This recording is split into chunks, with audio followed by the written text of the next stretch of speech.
తర్వాత sir project report detail project రిపోర్ట్ని మనము సిడబ్ల్యూసీకి పంపించాం సార్.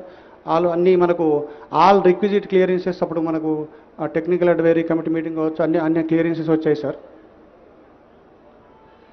సరే ఈ డీటెయిల్స్ అన్ని 11 డైరెక్టరేట్ నుంచి వచ్చినటువంటి క్లియరెన్స్ అయినటువంటి డీటెయిల్స్ సార్ ఇవి మొత్తం సార్.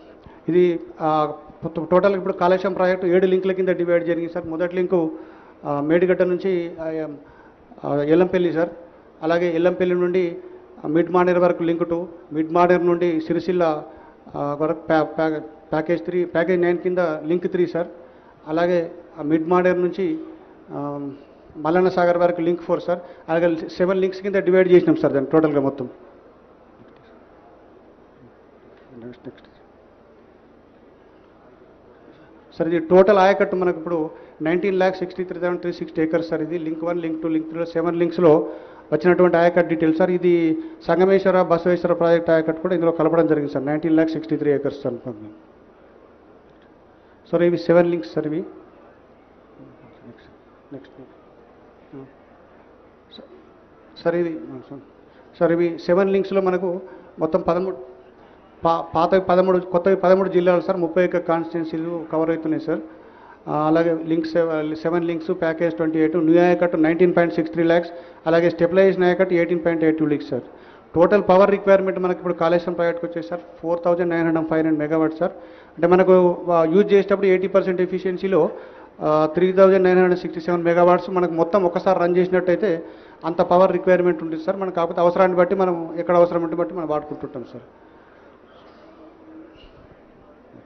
నెక్స్ట్ చెప్పండి సార్. వాటర్ డైవర్షన్లో మనము ఇంక్లూడింగ్ ఎస్ వైపు నుంచి 215 TMC, అంటే కాళేశ్వరం మేడిగడ్డ నుండి ఎస్ వైపు నుంచి 215 TMC సార్. అలాగే గ్రౌండ్ వాటర్ 25 TMCలు, టోటల్ మొత్తం 240 TMCలో మనం ఇప్పుడు ప్రపోజ్ చేశాం సార్ కాళేశ్వరం ప్రాజెక్ట్లో.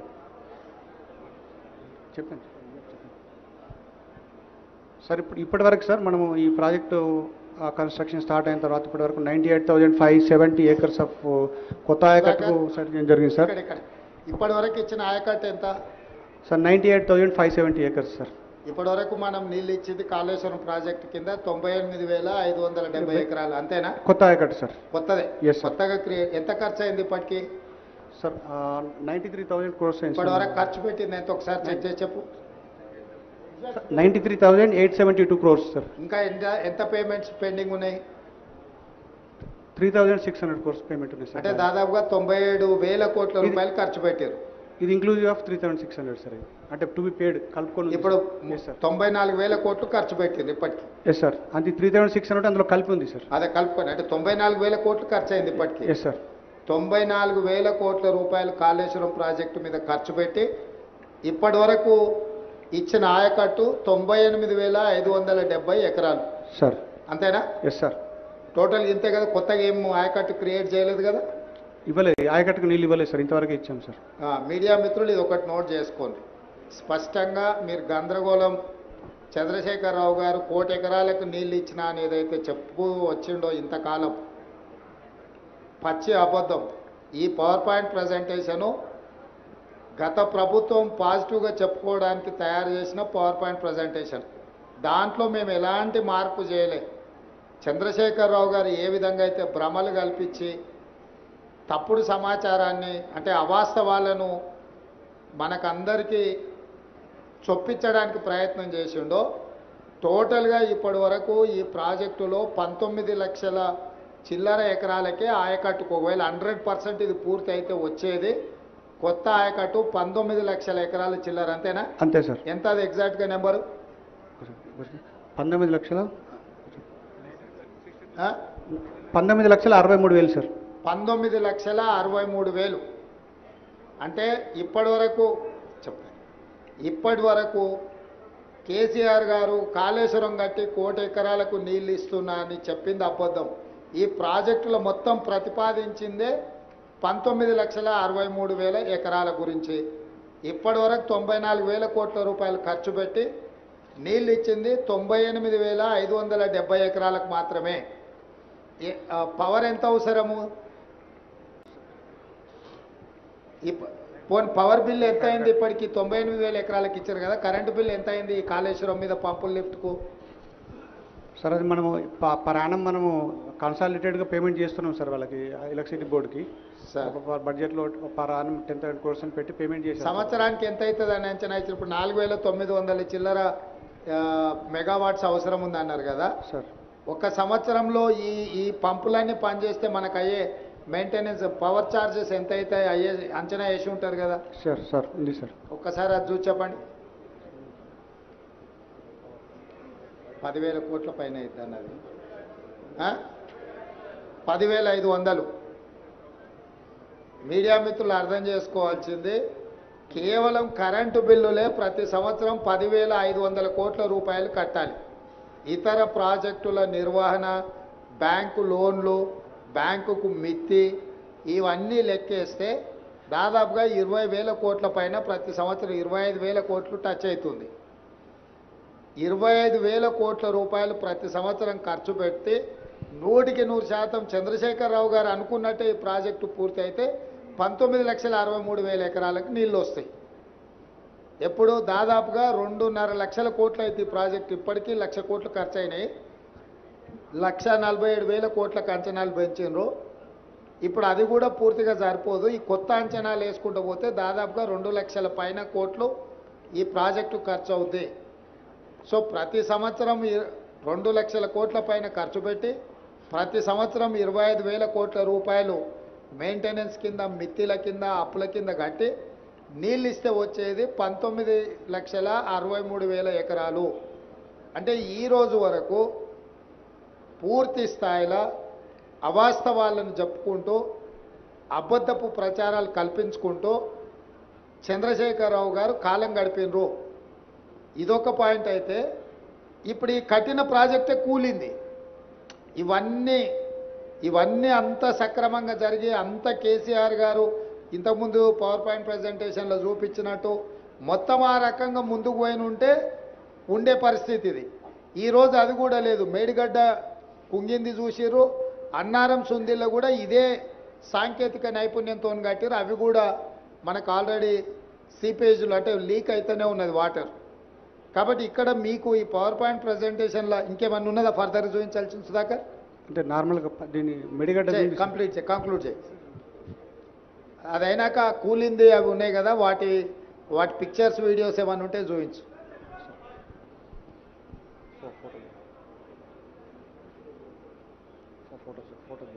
లోన్ల గురించి కూడా ఒకసారి, ఆ లోన్లు ఎంత తీసుకురు ఏందనేది కూడా ఒకసారి ఫైనాన్షియల్ డీటెయిల్స్ ఒక్కసారి చూపించు.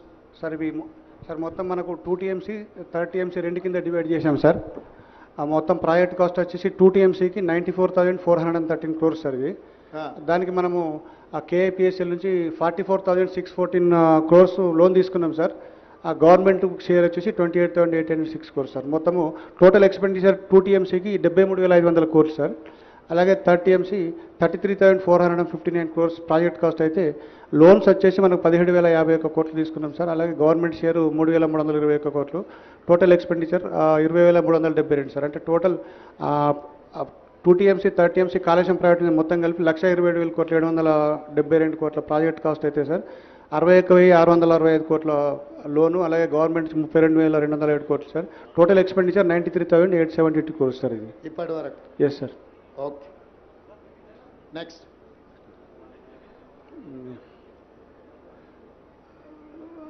సార్ ఇవి మనము ప్రిన్సిపల్ అమౌంట్లు మనము ఇయర్ వైజ్ మనం తీసుకున్న లోన్స్ ఇంట్రెస్ట్లు సార్ ఇవి. ఆ ప్రిన్సిపల్ అమౌంట్ అంటే ఇయర్ వైజ్ సార్ 19, 20, 2021, 21, 22, 22, 23లో ఇంట్రెస్ట్ మనం గ్రాండ్ టోటల్ ఉంది కదా. Yes sir. 2 సంవత్సరానికి వచ్చే ఖర్చు 21,157 కోట్లు ఉంది కదా. అది టోటల్గా సార్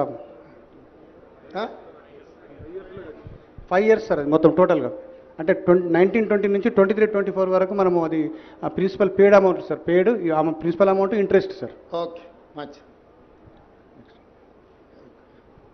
ఈ ల్యాండ్ ఎక్విజిషన్ సార్ ఇప్పుడు మనము టోటల్ ల్యాండ్ రిక్వైర్డ్లో మనం 97,477 ఎకరాలు మనకు మొత్తం ల్యాండ్ ఎక్విజిషన్ అవసరం ఉంది సార్. అందులో 66,190 ఎకరాలు అక్వైర్ చేసినాం సార్. దాంట్లో బ్యాలెన్స్ ల్యాండ్ బ్యాక్వర్డ్ ఇంకా 31,200 ఎకరాలు చేయాలి. ఫండ్స్ రిక్వైర్డ్ ఫర్ బ్యాలెన్స్ వెళ్ళి 5,438 కోట్లు కావాలి సార్. అలాగే ఐపీ క్రియేషన్కి వచ్చేటప్పటికి మన టోటల్ కంటెంప్లేటెడ్ ఆయకట్టు 19,63,360 ఎకరాలు సార్. ఆయకట్టు క్రియేటెడ్ 98,570 సో ఫార్. బ్యాలెన్స్ ఆయకట్టు క్రియేటెడ్ 18,64,790 సార్. సో దానికి funds requirement sir creation of balance contemplated ఆయకట్టుకు చేయాలంటే మనకి ఈ అవైలబుల్ ఐపీ క్రియేషన్ అని ఇచ్చినావు కదా sir. Total ayacut contemplated 19,63,360 acres. అవును సార్. Ayacut created 98,570 acres. అవును సార్. బ్యాలెన్స్ ఆయకట్ వచ్చేసి 18,64,790. అవును సార్. అంటే మిగతా వర్క్ అంతా పూర్తి చేస్తే గానీ ఆ 18 లక్షల ఎకరాలు మనం ఇయ్యలేము. అవును సార్. ఇది అఫీషియల్ లెక్కనే కదా. అవును సార్. మీడియా మిత్రులు ఈ పాయింట్ను నోట్ చేసుకోండి. అంటే మనకు ఇప్పుడు అంటే ఇప్పటి వరకు కేసీఆర్ గారు 1,00,00,000 ఎకరాలు కాళేశ్వరం కట్టి 1,00,00,000 ఎకరాలకు నీళ్ళు ఇచ్చినా అని ఏదైతే చెబుతూ వచ్చిండో, 1,00,00,000 కాదు కదా 1,00,000 ఎకరాలకు కూడా నీళ్ళు ఇవ్వలేదు. 1,00,00,000 కోట్లు ఖర్చు అయినాయి, 1,00,00,000 ఎకరాలకు నీళ్ళు ఇవ్వలేదు. ఇది వాస్తవం. Okay next. సరే సరే సార్, ఇది కాళేశ్వరం ప్రాజెక్టులో భాగంగా కట్టినట్టు Medigadda barrage over view sir ఇది. ఓకే. ఇది లింక్ 1 సార్. మనం కాళేశ్వరం నుంచి ఆ గ్రావిటీ కెనాల్ ద్వారా అన్నారం బ్యారేజ్, సుందిల్లా బ్యారేజ్, అలాగే ఎల్లంపల్లి 3 లింక్ 1 సార్ అది. సార్ ఇవి అంటే టెక్నికల్ డీటెయిల్స్ బ్యారేజ్ సార్. ఇవన్నీ అంటే రాఫ్ట్ లెంత్లు లెవెల్స్ అవన్నీ ఉన్నాయి సార్. నెక్స్ట్ సార్ అంటే మనకి క్రోనలాజికల్ ఈవెంట్స్ అంటే మనం మేడిగడ్డ కట్టినప్పటి నుంచి ఇప్పటి వరకు జరిగినటువంటి ఈవెంట్స్ సార్. ఇవి ఇన్సిడెంట్ జరిగింది సార్. అంటే ఇప్పుడు మనకు ఆ రోజు అక్టోబర్ 21 రోజు ఫస్ట్ మనకి 19, 20, 21 ఆ పియర్లు సింక్ అవ్వడం జరిగింది సార్. అది మనకు అప్పుడు మొత్తం ఎన్ని పిల్లర్స్ ఉన్నాయి దీంట్లో ఇప్పుడు మేడిగడ్డలో? మొత్తం 85 వెంట్స్ సార్. మొత్తం 85. Yes sir. ఎన్ని యూనిట్ల కింద ఉంది 85లో? ఎన్ని బ్లాక్స్ కింద ఉంది? మొత్తం 8 బ్లాక్స్ ఉన్నాయి సార్. 8. Yes sir. 85 పిల్లర్లు 8 బ్లాక్లు సార్. ఇప్పుడు ఏ బ్లాక్? 7th బ్లాక్ ఇప్పుడు మనం పోయి చూసింది. అవును సార్. 7th బ్లాక్ లో పిల్లర్లు కుంగిపోయినాయి. అవును సార్. అంతే కదా. అంతే. కారణం ఏంది? కారణాలు అంటే మనం ఇప్పుడు కొన్ని టెస్టులు చేస్తున్నాం సార్. మనము దాన్ని రూట్ కాజ్ ఏందో ఫైండ్ అవుట్ చేయడానికి వరకు జీపీఆర్ టెస్టులని, తర్వాత ఈఆర్టీ టెస్టులు బ్లాక్ 7కు కంప్లీట్ అయినాయి సార్. ఇంకా బ్యాక్ 6 and 8 కూడా ఒక 3-4 డేస్లో కంప్లీట్ అవుతాయి సార్. వాటిని అనాలిసిస్ చేసిన తర్వాత మనకు అసలు దాని రీజన్స్ ఎంత శాండ్ మైన్ అయిందా లేకపోతే ఏమైనా ఫెయిల్యూర్ అయిందా మనకు తెలుస్తుంది sir. National dam safe authority ఒక నివేదిక ఇచ్చింది కదా, అందులో ఏం రాసిండ్రు సార్? వాళ్ళు కొన్ని ఫైండింగ్స్ ఇచ్చారు సార్. వాళ్ళు ఏమిచ్చిండ్రు సార్? ఒకటి వాళ్ళు ఫస్ట్ ఒక 20 ఫస్ట్ వాళ్ళు వచ్చిన తర్వాత 20 లిస్ట్ ఇచ్చారు సార్. ఐటమ్స్ ఈ డేటా ఇవ్వమని చెప్పారు సార్. అందులో మనకు కొంత డేటా ఇచ్చారు సార్. పాసిబుల్ అన్ని డేటా ఇచ్చేశారు సార్. వాళ్ళ అబ్జర్వేషన్లో sir piers combination of issues involving planning, design, quality control, operation and maintenance లోపల కొన్ని రీజన్స్ ఉన్నాయని చెప్పేసి పాయింట్అవుట్ చేశారు సార్. అలాగే primary reason for the failure is the settlement of the raft which could be due to various reasons including failure of upstream secant pile due to barrage load. అంటే upstream secant పైల్లో barrage కనుక load increase అయిపోయి కింద ఏమైనా జరిగినప్పుడు uplift లేకపోతే అది కూడా ఒక రీజన్ కావచ్చు అని చెప్పి చెప్పారు సార్. అలాగే construction deficiency due to lack of stringent quality control అని అన్నారు సార్ వాళ్ళు. అంటే కన్స్ట్రక్షన్ లో నాణ్యత లోపం అన్నట్టే కదా దాని అర్థం. ఎస్ సార్, ఉండొచ్చు అని అవకాశం అన్నారు సార్. అది కూడా కారణం కావచ్చు అని అన్నారు సార్. అదే తర్వాత అబ్జర్వేషన్ సంథింగ్ కాబట్టి ఇన్ని ఉన్నాయి sir. The barrage has been ఎప్పుడు గుర్తించారు దీంట్లో? ఇప్పుడు 2023 మీరు రాసిన డేట్ ప్రకారము వెనక్కి వెళ్ళండి ఒక్కసారి. లేదు ఇప్పుడు మీరు ఫస్ట్ గుర్తించిన మనం రాసింది కదా 24th అక్టోబర్ 2023 కదా. 21 October sir evening. 21st October ఇదైంది, 24th అక్టోబర్ అన్నారు కదా సార్. 2020లోనే ఇది ప్రాబ్లం ఉందని లెటర్ రాసింది ఉంది కదా, దాని వివరాలు ఏడున్నాయి సార్? అది మనము ఫస్ట్ వాటర్ ఇంపోర్ట్ చేసిన తర్వాత 2020లో మనకు 10,68,000 అరౌండ్ క్యూసెక్స్ డిశ్చార్జ్ వచ్చింది సార్. అయితే అప్పుడు కంటిన్యూస్గా మనకు రెయిన్స్ రావడం జరిగింది, ఫ్లడ్ కూడా ఫ్లో అయినప్పుడు మనము నార్మల్గా గేట్లన్నీ ఫ్రీ ఫ్లో కండిషన్లో పెడతాం సార్. బోత్ సైడ్స్ మొత్తం లిఫ్ట్ చేసి పెట్టుకుంటాం sir. Upstream downstream 2 ఫేస్లు సేమ్ ఉంటాయి సార్. అప్పుడు అక్కడ మనము డౌన్ స్ట్రీమ్ ప్రొటెక్షన్ వర్క్స్ అంటే సీకెండ్ పైల్ వేసిన తర్వాత డౌన్ స్ట్రీమ్ ప్రొటెక్షన్ వర్క్స్ అంటే ఫ్లెక్సిబుల్ ఆపరాన్స్, సీసీ బ్లాక్స్, ఫిల్టర్లు వేసి పెడతాం సార్ అప్లిఫ్ట్ ప్రెషర్ రిలీఫ్ కావడానికి కొరకు. సో అవి ఆ బ్లాక్స్ 2020లో ఏదో సమస్య ఉందని మీరు ఎల్ఎన్టీకి లేఖ రాసింది కదా. అదే సార్, ఈ బ్లాక్స్ మనకు వాష్అవుట్ అయినాయి సార్ ఆ విలాసితో. అవి రెక్టిఫై చేయమని చెప్పి అప్పుడున్న అధికారులు రాయడం జరిగింది సార్. Okay next. అంటే ఈ సమస్య 2020లోనే గుర్తించి లేఖ రాసి అధికారులు ఎల్ఎన్టీకి చెప్పడం జరిగింది ఎస్ సార్. దీంట్లో సమస్య ఉన్నదని. అవును సార్. దాన్ని రెక్టిఫై చేసుకోకుండా అట్లే ముందుకెళ్ళా 2023కి వచ్చే వరకల్లా కుంగిపోయే పరిస్థితి వచ్చింది. అంతే కదా. నెక్స్ట్ అంటే సార్ ఇంకా ఫర్దర్ అబ్జర్వేషన్స్లో the barrage has been designed as a floating structure but constructed as a grid structure taking downstream cut off up to impervious strata alternate and uplift pressure due to blocking surface. అంటే వాళ్ళు ఇంపర్వియల్ స్టాటా దాకా తీసుకుపోయినారేమో అని వాళ్ళకు ఒక అనుమానం sir. అంటే data వాళ్ళు first ఇనిషియల్గా ఇచ్చిన రిపోర్ట్లో. తర్వాత dam owners have not maintain the cement concrete blocks అది లాంచింగ్ అప్రాన్స్. అంటే మనం ఇంతకుముందు డిస్కస్ చేసింది సార్, మీరు అడిగారు కదా సార్, అది ఆ బ్లాక్స్ మనకు డిస్ప్లేస్ అయిపోయి కొన్ని వాష్ అవుట్ అనే దాంట్లో కూడా వాళ్ళు సరిగా మెయింటైన్ చేయలేదు తర్వాత కన్సిక్వెంట్గా అని చెప్పేసి అడిగారు సార్. తర్వాత non complaints of dam safety act 2021 in pre and post monsoon inspection to check for unusual behaviour. Next తర్వాత మన అప్పుడు ఉన్న స్పెషల్ చీఫ్ సెక్రటరీ గారు అవి మీరు కొంచెం మాకు టైం ఇవ్వాలి, డేటా ఇస్తామని చెప్పి అన్నారు సార్. తర్వాత అవన్నీ మీరు ఏదైతే అబ్జర్వేషన్ చేశారో మీరు ఫుల్గా టెస్ట్ చేసి అసర్టైన్ చేసుకున్న తర్వాత కామెంట్ చేస్తే బాగుంటుంది సార్. నేను వీల్ ఆల్సో టేక్ దట్ అని చెప్పి మనకు ఒక లెటర్ రాశారు సార్ అప్పుడు. తర్వాత ఈ తర్వాత మనము ఇన్వెస్టిగేషన్ కూడా ఎల్ఎన్టీ వాళ్ళు కూడా ఇన్వెస్టిగేషన్ స్టార్ట్ చేశారు సార్. అది నేను చెప్పినటువంటి జిఆర్పి ఈఆర్పి టెస్టులు తర్వాత జీపీఆర్ టెస్టులు కూడా కండక్ట్ చేయడం జరిగింది సార్. ఒక 1 వీక్ 10 డేస్లో దాని యొక్క అనాలిసిస్ చేస్తే మనకు కొంచెం రీజన్స్ వచ్చే అవకాశాలు ఉంటాయి sir. Next NDSA way forwards అంటే the project designs and drawings need to be examined along with the results of geotechnical and geo investigation. అంటే వీళ్ళు అంటే నెంబర్ ఆఫ్ పాయింట్స్ అని ఇచ్చారు sir. Considering the commonalities and likelihood of the piping failure of the blocks resulting in similar failure in very much possible. Therefore all piers and drafts of the barrage must be survey. అంటే మొత్తం టెస్టులు చేయండి, అది వచ్చిన తర్వాత మనం దాని తర్వాత వాటర్ కూడా స్టోర్ చేయొద్దు అంటిల్ ఫర్దర్ ఆర్డర్స్, దాన్ని రెక్టిఫికేషన్ చేసేంత వరకు ఏం చేయకండి అని చెప్పి వాళ్ళకు ఇన్స్ట్రక్షన్స్ ఇచ్చారు సార్. తర్వాత crack should be mentioned through standard method. Crack should be monitor through the standard method అన్నారు సార్. ఇప్పుడు మేడిగడ్డ, అన్నారము, సుందిల్ల ఈ 3 బ్యారేజీలు ఒకే రకమైన సాంకేతిక నైపుణ్యంతో కట్టినాయి కదా. Technology one and the same కదా. ఒకటే సార్. వేరే ఏం లేదు సార్. ఒకే రకమైన టెక్నాలజీ. Yes sir. సో ఇప్పుడు ఇక్కడ వచ్చిన ప్రాబ్లం అన్నారంలో సుందిల్లలు కూడా రావడానికి ఉంది కదా. అంటే సార్ ఇప్పుడు అక్కడ కూడా చిన్న అబ్జర్వేషన్ చేసేటప్పుడు గ్రౌడ్ చేశారు సార్. కొంతవరకు గ్రౌడ్ చేయడం వల్ల సేఫ్గా ఉండిపోయింది సార్. అది కొంత అంటే ఇప్పుడు నువ్వు సీపేజ్ వచ్చింది, దాన్ని ఏదో చేసి రిపేర్ చేసినావు. Yes sir. కానీ ఏమీ రాకుండా అయితే లేదు కదా. లేదు సార్. రేపు భవిష్యత్తులో ఇప్పుడు మనకు మేడిగడ్డలో నీళ్లు నింపలేదు, మొత్తం వదిలేసినాం కదా. Yes sir. అన్నారంలో నీళ్లు నింపున్నాయా తీసేసినామా? మొన్న తీసేసాను సార్. కొంత డెడ్ స్టోరేజ్ 5 TMC ఉండే సార్, అది కూడా మొన్న అంటే అప్ స్ట్రీమ్ టెస్ట్ చేయడానికి వరకు తీసేసినాం సార్. సుందిల్లా కొంచెం అని. సో ఇప్పుడు మంత్రి గారు చెప్తున్నారు మూడిట్లల్లా మీడియా మిత్రులకు అర్థం కావాల్సింది ఏంటంటే ఇప్పుడు ఎక్కడ నీళ్లు లేవు. నీళ్లు నింపితే ఇంకా ఏం ప్రాబ్లమ్స్ ఉన్నాయో బయటకు వస్తాయి. మన ఇంటి మీద నీళ్ళ ట్యాంక్ ఉంటే మనకు నీళ్లు గారుతుంటే నీళ్ళని తొలగిస్తే ట్యాంక్ అట్లా కనిపిస్తుంది. నీళ్లు నింపితే కానీ వాస్తవంగా ఇంకెంత ప్రాబ్లం ఉంది, రేపు భవిష్యత్తులో రాబోయే ప్రాబ్లం కూడా అర్థమైంది. ఇప్పుడు కూడా మీడియా మిత్రులకు మేడిగడ్డ, అన్నారం, సుందిల్ల 3 ఒకే రకమైన సాంకేతిక నైపుణ్యంతో కట్టిండ్రు. ఇప్పుడు మనం మేడిగడ్డ దగ్గర ఉన్నాం, దీనిపైన అన్నారం, దానిపైన సుందిల్ల. సో ఈ మూడిట్లలో కూడా ఒకే రకమైన సమస్యలు, దీంట్లో తీవ్రత ఎక్కువగా అనిపిస్తుంది.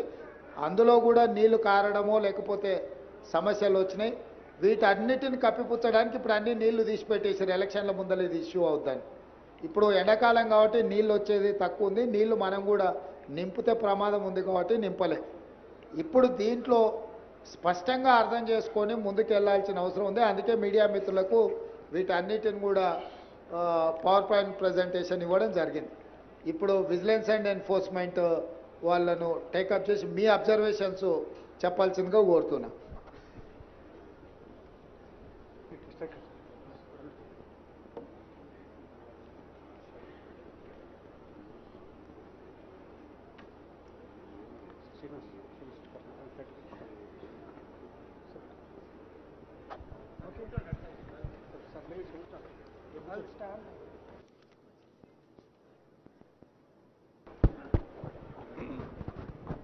Thank you. Sir, good afternoon. Honorable CM Garu, all the senior ministers, members of the Legislative Assembly and the August Assembly, all the people available here. I'm Rajiv Ratan. I'm DG Vigilance Enforcement for the state. And I'm making a tiny little report on the Medigada barrage incident, what exactly happened and how we see things in our investigation. I'll be assisted by Mr. Sudarshan Reddy, who is executive engineer with me. I'll start the report, sir, if you permit. So this is a brief overview. It's a key component of the Kaleshwaram project aimed at enhancing the irrigation, drinking water supply and water needs across Telangana. And I have two photos, one showing the Medigada barrage and while the Medigada barrage is under construction. Now the dam incident happened on 21/10/23. There was settlement of some piers of the Medigada barrage and that was reported at 6:20 p.m.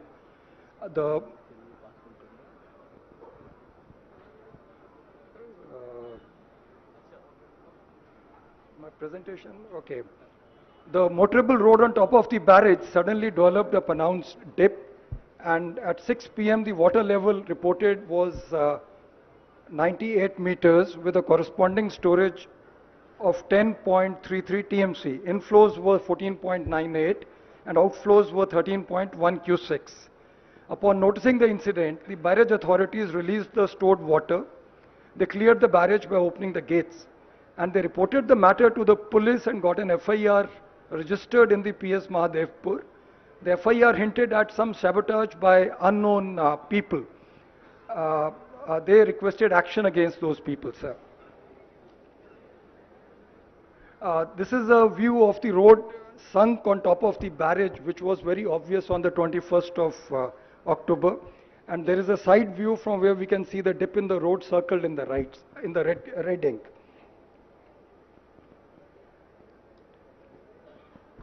This is a little video I have inserted showing the crack which we have seen today in the afternoon, sir.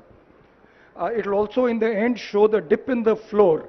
The floor is leaning to the right side and it's all full of water, about 4 to 5 feet of slippage is there vertically.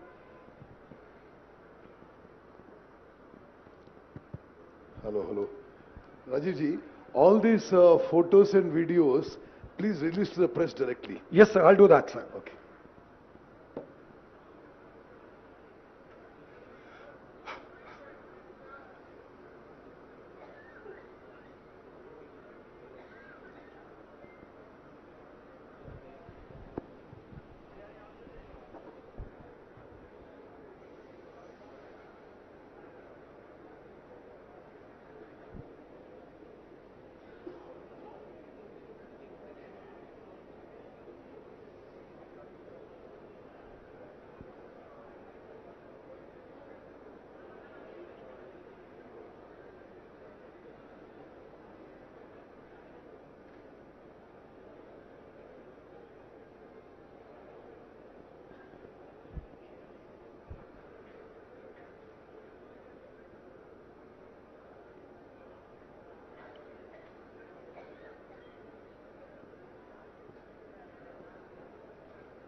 Here, sir, we can see the dip in the floor. The entire water logging is on the right side. So it's about 4.5 feet dip there. And these are the cracks in the floor. They have been patched now, sir, but the cracks are still visible. They're there.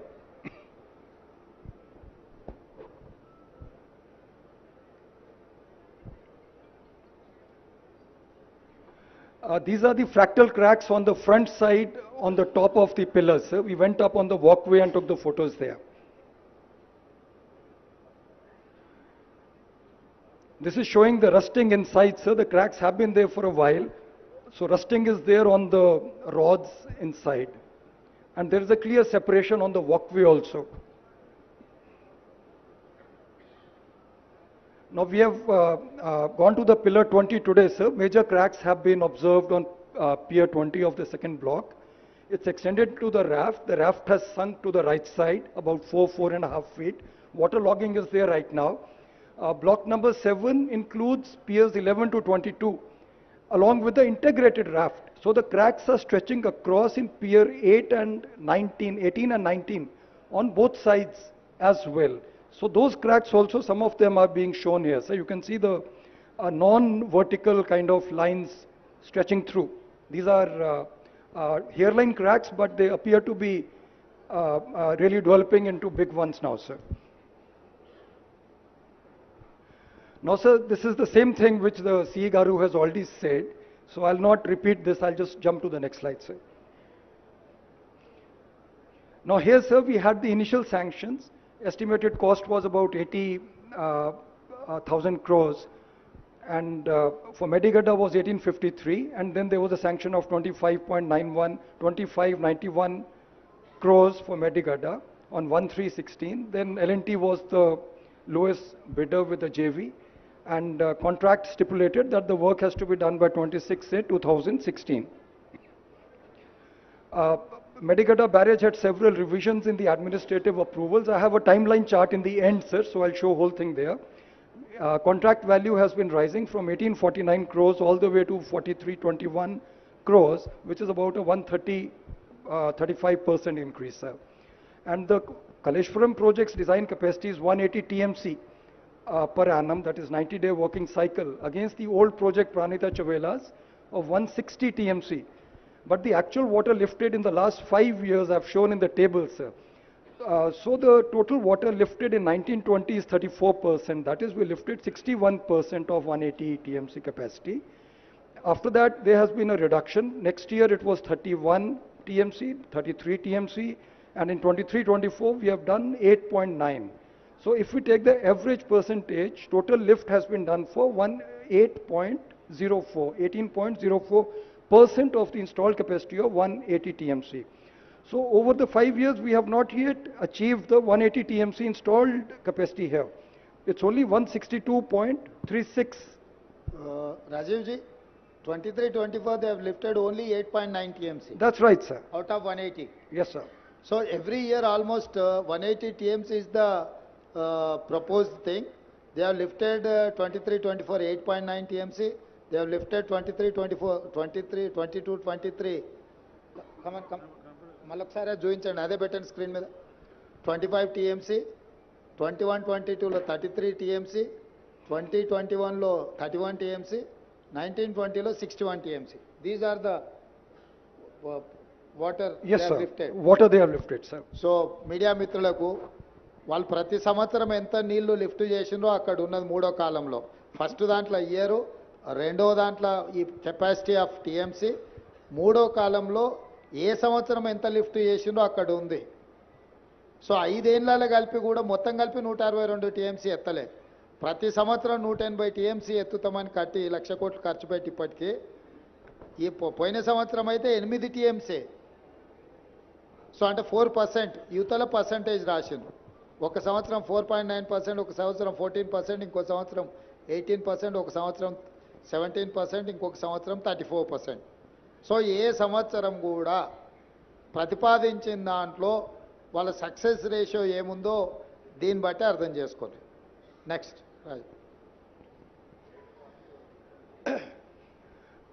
Sir, this design part has already been covered, sir. It's as per the manual order 179 for barrages on permeable foundations, where they insert the PCC or the secondary piles and primary piles. One is only to prevent the water from rising and the other is the load bearing. And there is a representative photo, not of this barrage, but that just shows the secant pipes being laid, sir. Now, sir, the causes of failure primarily are coffer dam and sheet piles that were used during construction. They were not removed for 5 seasons. In fact, today when we went there, we could have actually seen that entire thing. There is a lot of overload material towards the last set of piers and this side piers, both But ends. they have claimed the bills and they have not cleared the material. Yes, sir, we are checking that now. So that's a very serious thing because that will get everybody in serious trouble. The MBs are being verified, sir. Okay. Now, that is going to reflect a lot of water from the edges towards a specific set of piers which are going to be doubly impacted. There is going to be a water punch impacting them. A lot of extra water is going to flow into those pillars and piers, and they are going to be seriously inundated with high-speed water. That water should have been actually distributed across the entire riverbed upstream, sir. So that problem is there. Second, the recommendations of the 3D model study to trim the upstream, downstream overburdens. That is the debris that's there. That was never followed, it was never cleared. Some of it is still lying there, sir. In fact, some of it is bedrock, it's probably some soft rock only, it's not granite, sir, but it should have been cleared off. The connection between the cut-off walls and the raft may not have been cast according to the approved drawings. So there is some potential damage which would have occurred due to the undermining of the raft itself, sir. Then observations of physical cracks between pier number 16 to 21 of block 7 suggest that there is a shear failure of the raft due to loss of the supporting material under the raft. So the water has actually flowed under the raft, carried the sand away, sir. So sand has moved off and the free flow water is there. Those I'll show you in the next 2-3 slides, sir. Now this is the old coffer dam. This is being dismantled. Part of it is still there. This was all done in January, February of 2024. These are very recent photos. This photo probably is of last week only, sir. So they have cut the whole thing and carried off most of the material. This is towards the block number 8, the last block, sir. The same photos of the sheet piles which are being dismantled now, sir. So you'll see somebody cutting with the gas and all.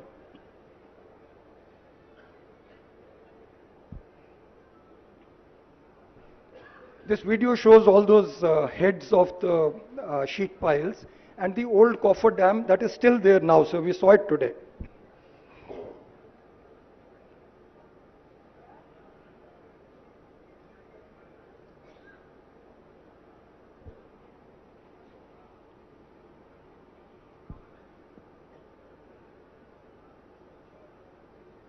So a coffer dam contributes to uneven flow of water, sir. So some of the areas get inundated much more. There is high-speed water there. And some areas are left brand new. They don't even get any water in those gates and blocks, sir. Now, sir, I'll come to the CC blocks. You can see when the barrage was being constructed on the top left photo, the CC blocks are being laid and the spillways are being constructed. On the right side also we say the same thing. The wiring is being installed, stone blocks are being put, and this will be covered by the CC blocks. They are basically energy dissipation devices. So when there is high speed water flow, it is very turbulent and it is like a cutting force that can actually cut through the sand, and also to protect the bedrock and the sand underneath. These blocks are the coverage or the coating on top. And these blocks keep getting damaged, washed away, they keep getting impacted by high speed water. Like even in a village well, sir, we have seen over many years, the stones start getting eroded. So something like that happens here on daily basis. When the gates are open, that much water will flow. So these blocks are put in place basically to protect the front side of the barrage. And once these blocks get damaged, every year they are supposed to be replaced. And repair and all that work needs to be done. New blocks are cast and they are inserted, sir. You can see on the bottom right side, there is a crane installing the blocks. The blocks have hooks in them. They are normally 1.5 meter by 1.5 meter by 90 centimeters. That's the normal size of the blocks installed. Now, sir, I'm comparing the 3 barrages. We see Anaram barrage on top. It's a Google map. Right side from the Google map, we can see the blocks. They are visible, but there is damage to the blocks. It is not continuous. Grinda, we have taken photographs standing there. you can see the condition of the blocks on both sides. These blocks are one of the major reasons, their lack of maintenance, why the sand underneath got dug up. And once the sand gets dug up, we start getting pipes from the backside. There is water pressure. It comes like a fountain from underneath. It digs up the sand and there's a continuous water, and like a fountain it will rise. I'll show you the fountain also, sir. I'll move to the next barrage. This is the Sundila barrage, sir. You can see some CC blocks there. In fact, there are circles developing. Some maintenance has been there. But we need to actually maintain this. This is a desperate, this is the reason, one of the reasons of failures of our barrage here, sir. Lack of maintenance. Lack of maintenance, sir. This is the Medigada barrage from the Google Earth, sir. We don't see any blocks anywhere. Here, in fact, we found 10 meter by 10 meter by 90 centimeter blocks. The blocks are not of the standard size. So I think some special permissions have been given here to cast odd size blocks. So that is recorded, so we are verifying that, how it has occurred, and we'll be reporting the matter. Because all the three barrage blocks are not identical. Replacing 1.5 by 1.5 block is probably a different matter than replacing a 10 meter by 10 meter block, sir. And the 10 meter block will behave in a very different manner physically when it's hit by high speed water.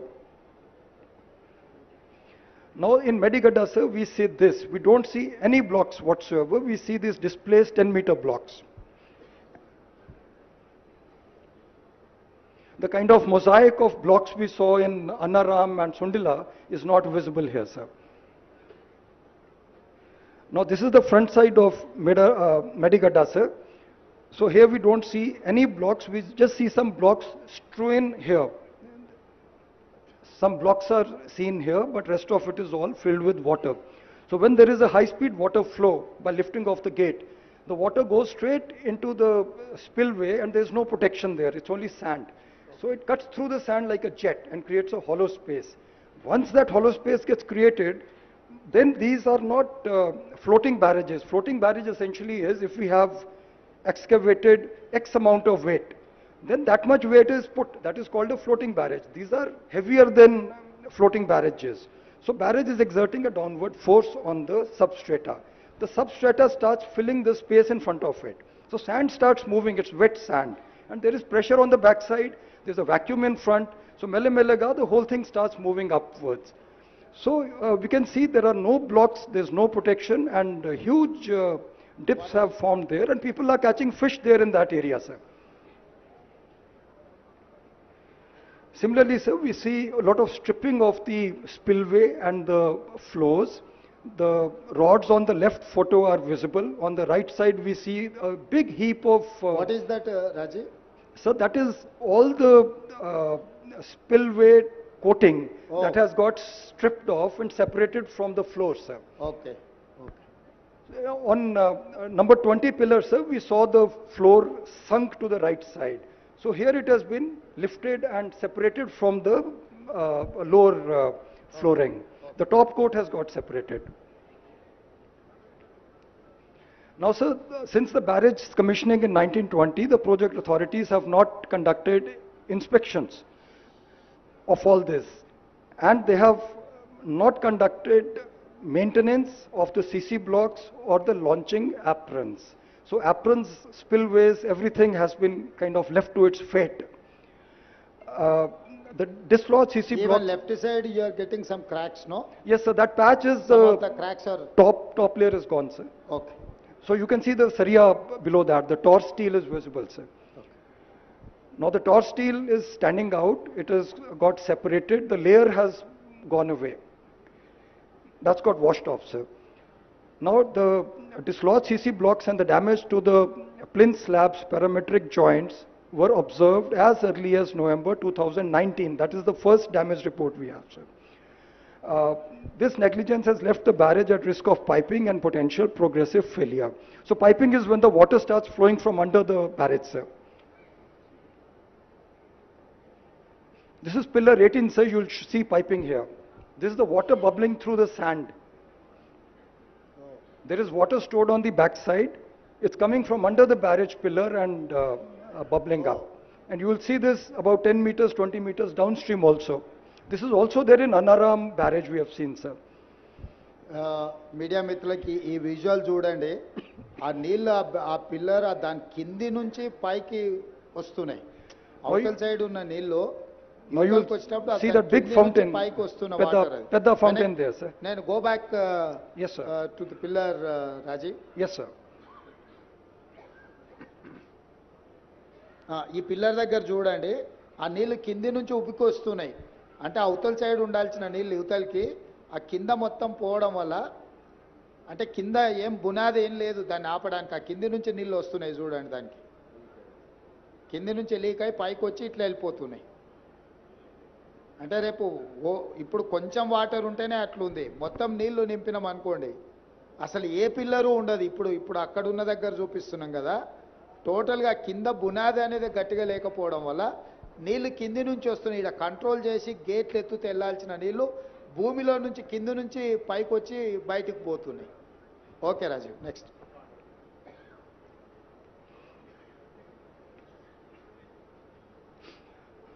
Now, sir, the department has issued multiple notices for repairs, sir. On 18/5/20, they have requested the L&T to ఇది come and... important, కొంచెం note చేసుకోండి. అది 20లోనే 18/5/2020లోనే దీంట్లో problem ఉందని ఎలాంటికి notice ఇచ్చిండ్రు, 21లో notice ఇచ్చిండ్రు, 22లో notice ఇచ్చిండ్రు, 23లో ఈ డ్యామేజ్ వచ్చింది. అంటే మా లయబిలిటీ పీరియడ్ అయిపోయింది, మాకేం సంబంధం లేదు, మాకు ఇప్పుడు బాధ్యతనే లేదు అని ఎలాంటి ఏదైతే చెప్తుందో, ఈ ప్రాజెక్టులో సమస్యలు ఉన్నాయని 18/5/2020లో డ్యామేజ్ ఉందని చెప్పి సీసీ బ్లాక్లో వేరింగ్ కోట్ బాట్ల ప్రాబ్లం ఉందని రాసిండ్రు. 17/2/2021లో మళ్ళీ ప్రాబ్లం ఉంది, దీన్ని మెయింటైన్ చేయాలని చెప్పి వాళ్ళకి లెటర్ రాసిండ్రు. 6/4/2022లో మళ్ళీ ఈ ప్రాబ్లం ఉన్నదని లెటర్ రాసిండ్రు. లాస్ట్కు 28/4/2023 నాడు ఇది మొత్తం లేచిపోయి మొత్తం కుంగిపోయింది. అంటే ప్రభుత్వము ఇన్ని రోజులు 20లో మొదలైన డ్యామేజ్ 19లో కంప్లీట్ అయింది. అంటే ఇమ్మీడియట్గా 20లోనే ప్రాజెక్టు పూర్తి అయిన వెంబడే సమస్యలు మొదలైనవి. అధికారులు లెటర్లు రాసినా అసలు ప్రభుత్వం పట్టించుకోకపోవడంతో ఈరోజు మొత్తం కుంగిపోయి కూలిపోయే కాడికి వచ్చింది. ఇప్పుడు సింపుల్గా మేము దిగిపోయినాం కాబట్టి మాకేం బాధ్యత లేదని కేసీఆర్ చెప్తున్నాడు, మా లయబిలిటీ పీరియడ్ అయిపోయింది కాబట్టి మాకేం సంబంధం లేదని ఎల్ఎన్టీ చెప్తున్నారు. కట్టిన సంస్థ, కట్టిపించిన పార్టీ రెండు ఇక మా కాలం చెల్లిపోయింది, ఇంకా మేము వెళ్ళిపోయినాం, మేము ఇంటికి పోయినాం, ఇంకా మీ ఇష్టం మీ కర్మ అని చెప్తున్నారు. ఇది దీని సారాంశం. Sir, they are requesting repeatedly for CC block and wearing court maintenance. They are asking for completion of the original works of the project also, which are lying pending. If you look at the 17-2 serial number 2, sir, it's restructuring CC blocks and wearing court. Second is finishing of the original works, that is approach roads and maintenance bays, gantry cranes, lots of work. Originally, that was part of the contract, has not been done. Now, sir, there are contradictions to the agreement conditions. We have substantial completion certificate issued on 10/9/19, indicating the project had met the agreement conditions for quality and safety. Second, we have a completion certificate granted on 15/3/21, although the project was not completed. Performance securities amounting to 159 crores were released without addressing notices from the engineer in charge. Engineer-in-chief reported the defect liability period has begun on 29/2/20, which conflicts with the dates of the completion certificates. So it's a very hodgepodge, multiple certificates are being issued without any logic and basis, sir. Media మిత్రులకు ఇప్పుడు completion certificate ఇచ్చిందేమో 15/3/2021, కానీ engineer in chief అంటే మురళీధరరావు గారు అనుకుంటే. Engineer in chief is Rajiv. Who is the engineer in chief? Last line. Who is that person? Muralidhar Rao or Venkateshwarlu? So it will be Venkateshwarlu, sir. Venkateshwarlu, okay. అతను complete అయిన certificate ఏమో 15/3/2021 ఇచ్చిండు, అంటే already దాంట్లో issues ఉన్నాయి.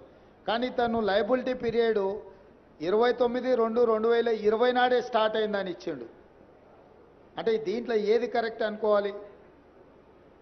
అంటే వెంకటేశ్వర్లని సర్వీస్ నుంచి కంప్లీట్గా టర్మినేట్ చేసింది. ఎందుకంటే ఇట్లాంటి మిస్టేక్స్ ఉన్నాయని విజిలెన్స్ అండ్ ఎన్ఫోర్స్మెంట్ ఇచ్చిన వాళ్ళ ఫ్యాక్ట్స్ అండ్ ఫిగర్స్తో ఇచ్చిన నివేదికతోని plus 159 crores they have released performance securities అంటే సెక్యూరిటీ గ్యారంటీస్ ఉన్నాయన్నిటిని కూడా ఈ అన్ని చార్జెస్ వాళ్ళ మీద ఉండి ప్రాబ్లమ్స్ ఉన్నాయని నోటీస్ ఇచ్చినా కూడా అవి ఫుల్ఫిల్ చేయకపోయినా కూడా ఈ పేమెంట్లు కూడా రిలీజ్ చేసింది. Next Raju. So the scheduled inspections under the Dam Safety Act 21 are essential for assessing the condition of the dams and structures. The inspections are pre-monsoon, post-monsoon and other scheduled checks, and the field engineers are responsible. All deficiencies identified during the inspections have to be reported to the SDSO, State Dam Safety Organization, for evaluation, etc. That is the rules, rule position. Okay. Dam Safety Act 21 mandates meticulous recording of all the maintenance activities. Records have to detail the type, date, weather conditions, water flow, everything. And they have to include the description of work, duration, etc. We have not seen any maintenance records so far. On requesting, a follow-through letter has been written to L&T, but department దగ్గర ఏం లేదు, nothing is okay there, sir. Thank you.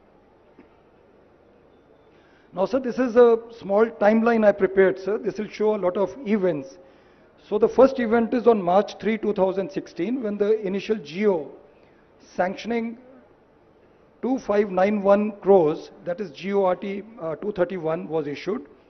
After that, 26th August, project agreement was entered into. Next activity was on May 19th. This one, sir. GO 707. Enhancement happened to 3,260 crores for the project value. Krinda, sir, we see supplemental agreements being made on 2nd July 18 and also 31st Raju December. will do one thing. Sir. As it is you push to media people, they will go through that report. The Yes, sir. final conclusion is that October 21st, 2023, sinking of the pillar number 20. Was sinking, sir.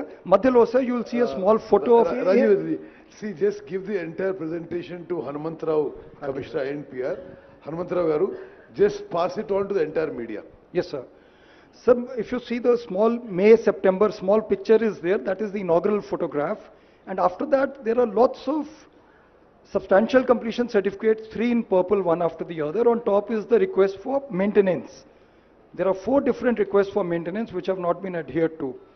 And Antlo, the barrage has collapsed without any repair maintenance. But Madhyalo, on 6th of September 21, we have GO 330 sanctioning 4,613 crores, cost escalation of the project. So on one side, we have given completion certificates. On second side, sir, we are issuing GOs enhancing the project cost and paying the money. Money is being released. So both the things are going on together. So if L&T is not responding to us, at least the money flow should have stopped immediately, and we should have corralled them and taken them to some kind of. So I'll move to the last slide, sir. This is the inauguration of the barrage, sir. It's on 21/6/2019. 3 honorable CMs and 1 governor of Telangana are seen here. If you look at the background, this area, you will find that the aprons are not yet ready. It's a little premature inauguration, sir. So I thought I'll just bring it to your notice, sir. So we are here right now, sir, and then we have some findings and conclusions. First is the construction of Block 7 had deviated from the plan, and the raft and secant piles were not laid in specified sequential manner. So we are holding L&T and the department both responsible for this, sir. They should have handled this work. Operation and maintenance was not done since the inauguration, that is 21/6/19. Both are responsible, sir, the agency and the department. Mandatory post-monsoon sounding, probing, which is mandated as per IS 7349, was not performed. Department is responsible, they have to get this done, sir. Construction remnants like the coffer dam and sheet piles have not been removed. L&T is to be held responsible because it's part of the contract, sir, clause number 14. Contractual obligations under agreement handing over clause 50 of the agreement, remain unfulfilled till this day. Further, sir, the allegations suggest that the major blocks were taken up by some subcontractors. We are investigating that part, and we are verifying the money trail and accounts and everything, sir. Apart from that, sir, the bank guarantees have been released despite works being pending. So that is again the department's responsibility. We hope an expert committee will go into the entire causes of failure and suggest a rehab plan, sir. That's all I have, sir. Thank you, sir. Thank you, Rajiv ji. Sir, as irrigation minister now, I'll just briefly summarize చేసి కొంత national media ఉన్నారు కాబట్టి కొంత ఇంగ్లీష్లో మాట్లాడతాను. Okay, we thank the MIM members for coming for the visit and for the presentation. Thank you very much to all the MIM MLAs.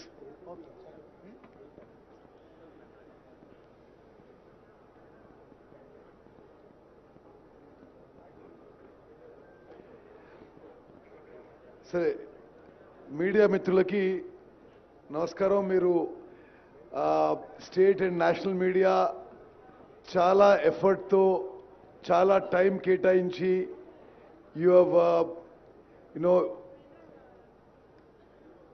have spent your valuable time in a long travel from Hyderabad to here. We are very grateful to you. I'll just summarize in 4-5 minutes, and then my colleague from the Communist Party of India will speak and we'll try to end the thing. Possibly in post-independent India, స్వతంత్ర భారతదేశంలో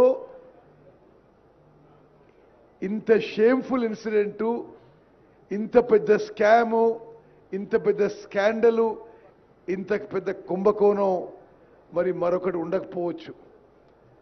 94,000 కోట్ల రూపాయలు ప్రజాధనం ఖర్చు పెట్టి కేవలం 90,000 ఎకరాలు కొత్త ఆయకట్టు జనరేట్ చేయడం జరిగింది. ఆ 94,000 కోట్లలో 61,000 కోట్లని మనందరినీ తాకట్టు పెట్టి, మన పిల్లల్ని తాకట్టు పెట్టి హై ఇంట్రెస్ట్ లోన్స్ తీసుకొచ్చి ఈ ప్రాజెక్టు మీద ఖర్చు పెట్టినరు. మరో 33,000 కోట్లు మన నుంచి కలెక్ట్ చేసిన ట్యాక్సెస్, పన్నులు నుంచి ఖర్చు పెట్టడం జరిగింది. అదేవిధంగా ఇంకొక ఇంపార్టెంట్ పాయింట్ ఏంటంటే, అసలు ఈ ప్రాజెక్టు మొదలుపెట్టింది కాంగ్రెస్ ప్రభుత్వం రాజశేఖర గారి హయాంలో 38,000 కోట్లతో 16 లక్షల ఎకరాలకి ఆయకట్టు. This project was envisaged in the earlier Congress government as 38,000 crore project irrigating 16 lakh acres. On the name of so-called re-engineering, officially the project cost is escalated to 80,000 crores for nearly the same new ayacut. Now, already expenditure is 94,000 crores, and at the minimum, another 40,000 crores are required to complete the project. This is the official figures as per the chief engineer's thing. కొన్ని విషయాలు నేను highlight చేస్తున్నాను. అసలు ఎంత తుగ్లక్, ఒక Mohammed bin Tughlaq కూడా వీళ్ళు చేసిన పనులు చూసి సిగ్గుపడతాడు. In all the barrages there is a difference between barrages and dams. Dams are meant for storage. Barrage is for regulating flow of water. ఎక్కడ కూడా ప్రపంచంలో ఉన్న బ్యారేజ్లలో బ్యారేజ్ కట్టి నీళ్లు స్టోరేజ్ చేసిన వీళ్ళే చేసారు. The biggest barrages in the world, capacity is 2 TMC, 3 TMC, maybe maximum 4 TMC. వీళ్ళు ఈ మేడిగడ్డ బ్యారేజ్లో 10, 11, 12, 14 టీఎంసీలు స్టోర్ చేసి ఫోటోలు తీసుకొని ఎన్నికల ముందు ఏదో గోదావరి జలకళ అని చెప్పి అన్ని పేపర్లో మీడియా ఇవ్వడం జరిగింది. అంటే basic principles of irrigation were not followed. Basic principles of water management were not followed. Basic principles of financial management were not followed. And ఏ స్థాయిలో కరప్షన్ జరిగిందంటే ఆలోచన చేయండి. ఒకటే ఉదాహరణ ఇస్తున్నావు. This Medigadda barrage tender was given at 1,800 crores. ఎవరు బాధ్యులు? ఇది 4,600 కోట్లు ప్రజాధనం ముందు escalation of costs, and then the Medigadda barrage collapses.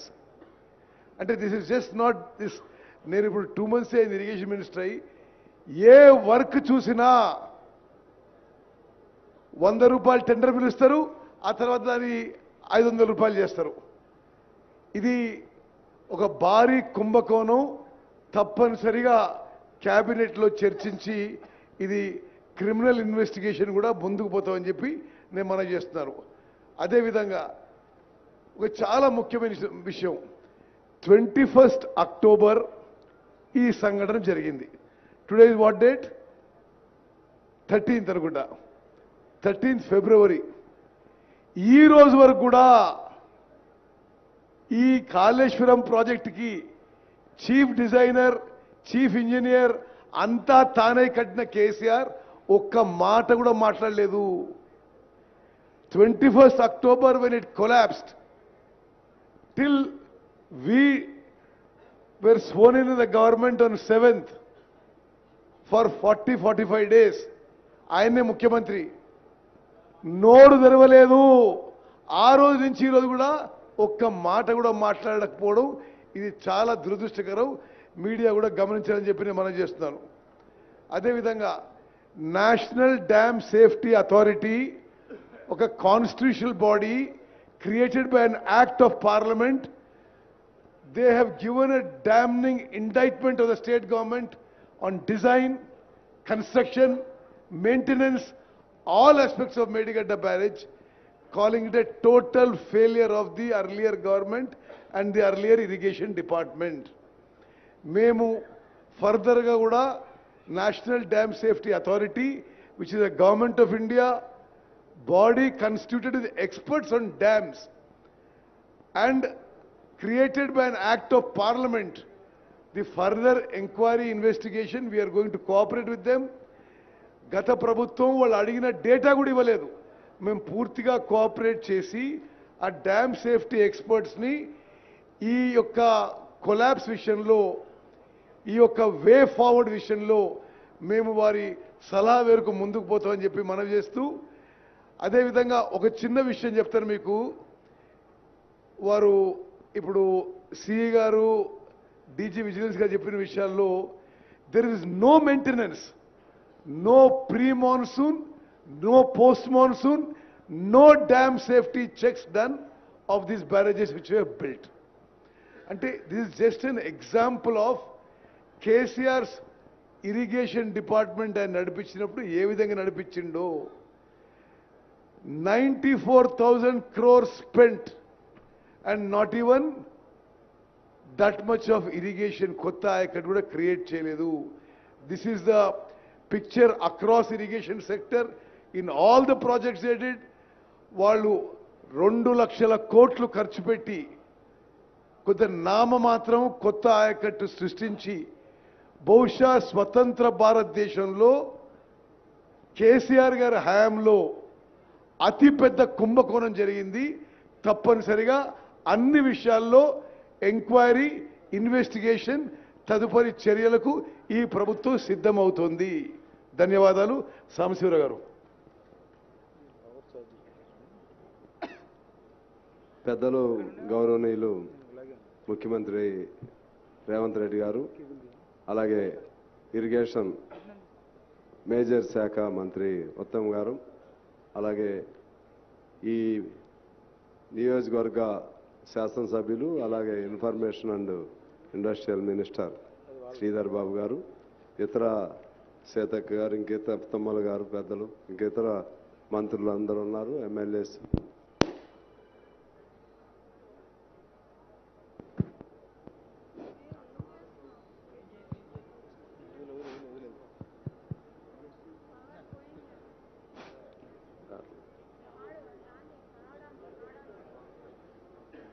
KCR అక్కడ చిన్న కేసీఆర్ ఉన్నాడు అంటున్నా. అలాగే హాజరైనటువంటి పార్టీ మిత్రులు, అలాగే ప్రాంత వాసులు అందరికీ నమస్కారం. ఇవాళ ప్రభుత్వం ముఖ్యమంత్రి గారు కానీ, ఇరిగేషన్ శాఖ మంత్రి గారు కానీ, ఇతర దత్తలు కానీ ఈ కార్యక్రమాన్ని ఏర్పాటు చేయడం అనేది తెలంగాణ ప్రజలకు స్పష్టంగా ఈ కాళేశ్వరం ప్రాజెక్టు, దీని నిర్వహణ, దీని వెనుకున్నటువంటి నేపథ్యం మరింత స్పష్టంగా అర్థమవడానికి ఇది అవకాశం కలిగింది. ఇటువంటి కార్యక్రమాన్ని చేపట్టినందుకు వైభవానికి అభినందనలు తెలియజేస్తున్నాయి. మరోవైపు ఇక్కడ బాధాకరమైనటువంటి స్థితిలో ఈ ప్రాజెక్టు చూస్తున్నందుకు విచారణ కూడా ఉంది. ఇది మేడిగడ్డ ప్రాజెక్టు పగులు కాదండి, తెలంగాణ ప్రజల గుండె పగులు, గుండె పైన పడ్డటువంటి కోటలు. ఎందువల్లంటే ఎంత 2016లో అగ్రిమెంట్, దాని విజువల్స్ ప్రకారం 2019లో కంప్లీషన్, 16లో అగ్రిమెంట్, 19లో కంప్లీషన్. అంటే 2021లో క్రాక్స్ మారాయి. వీళ్ళు బయటకు వచ్చేసి 20 ఇది పరిస్థితి. అంటే అది ప్రాజెక్టు 3 ఏళ్లలోనే కంప్లీట్ చేయటం, మరో 2 ఏళ్లలోనే పగిలిపోవటం. దీన్ని ఇంత అన్యాయంగా డిజైన్ చేసింది ఎవరు, దీన్ని నిర్మించింది ఎవరు, దీని క్వాలిటీ లేకుండా చేసింది ఎవరు? చాలా ఏదో చెప్తున్నాను, నేను దాని లోపలికి వెళ్ళదు. ఇది ఒక మేడిగడ్డకి పరిమితమైనది. విజువల్స్ ప్రకారంగా అన్నారంలో కూడా ఆ క్రాక్స్ చూపెట్టారు. ఇటువంటి సేమ్ మంత్రిగా ముఖ్యమంత్రి గారు చెప్పినట్టుగా same technology, same procedure, same design తో ఉంది కాబట్టి ఈ 3 ప్రాజెక్టులు కూడా మాకు కూడా చూపెట్టిన దానిలో కూడా రాశారు. ఈ 3 ప్రాజెక్టులు కూడా ఇక పనికి రావనే పద్ధతిలో చెప్పడం జరిగింది. మరి ఏమైపోవాలి, ఈ ఖర్చు పెట్టినటువంటి ఈ డబ్బులన్నీ ఏమైపోవాలి? ఎక్కడ పాత ప్రాధాన్యత చేయడమైనా ఎల్లబడికే వచ్చే అదే దానికి దీనికి ఎంత డిజైన్ తేడా ఉంది. అది 2005లో రాజశేఖర రెడ్డి గారు ఉన్నప్పుడు ప్రారంభమైంది. అది 16 లక్షల ఎకరాలు బండినది. Design to irrigate the ayacut of 16 lakhs. వీళ్ళ ఆయకట్ ప్రకారం 18 lakhs. Only 2 lakhs acres extra. ఏడు గ్రేజరేటి ఇక్కడైతే నీళ్లు బాగా ఉంటాయి. ముందు ఏం ఉపయోగమైంది? నీళ్లు 2 లక్షలే కదా తేడా. దాన్ని ఏ బాధ్యత లేదు. ఇంకా అంతిమంగా ఏం చేశారు? ప్రాణాయామం చేయడం వదిలేసి ఆదిలాబాద్ జిల్లా మొత్తాన్ని వదిలేసి ఇక్కడ నుంచి మొదలుపెట్టి తర్వాత చేపడతామన్నారు. నాకు ఎందుకు గుర్తంటే మా మనీష్ గారు, బృందా మనీష్ గారు అప్పుడు ఉండేవాడు. ఆయన మా పార్టీ వాళ్ళు కూడా చాలా, నా శంకర్కి చాలా మంది ఉన్నారు, చాలాసార్లు ఆందోళన చేశారు. మేము అందరూ కూడా వచ్చాం. అసలు మా జిల్లాకి లేకుండా, మా ప్రాణాయామ సేవలు లేకుండా చాలా బాగా చేశారు.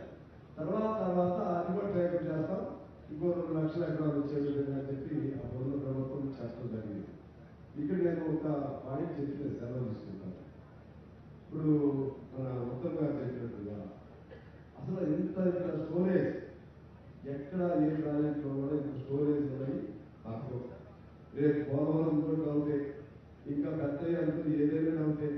సరే, అంత ఇంత అన్యాయంగా కన్స్ట్రక్షన్ ఉందా అనేది ఎవరికి తెలియదు. మీరు చెప్తున్నారు కదా, దాన్ని మొదలెట్టిన తర్వాత 5 ఏళ్ళు దీన్ని చూస్తానికి ఎవరు రాదు. అసలు మెయింటెనెన్స్ లేదు. కాబట్టి అసలు కన్స్ట్రక్షనే వీక్ ఫౌండేషన్, డిజైనే లోపం ఉంది.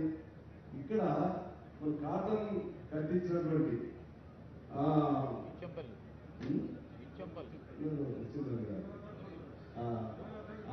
కాటన్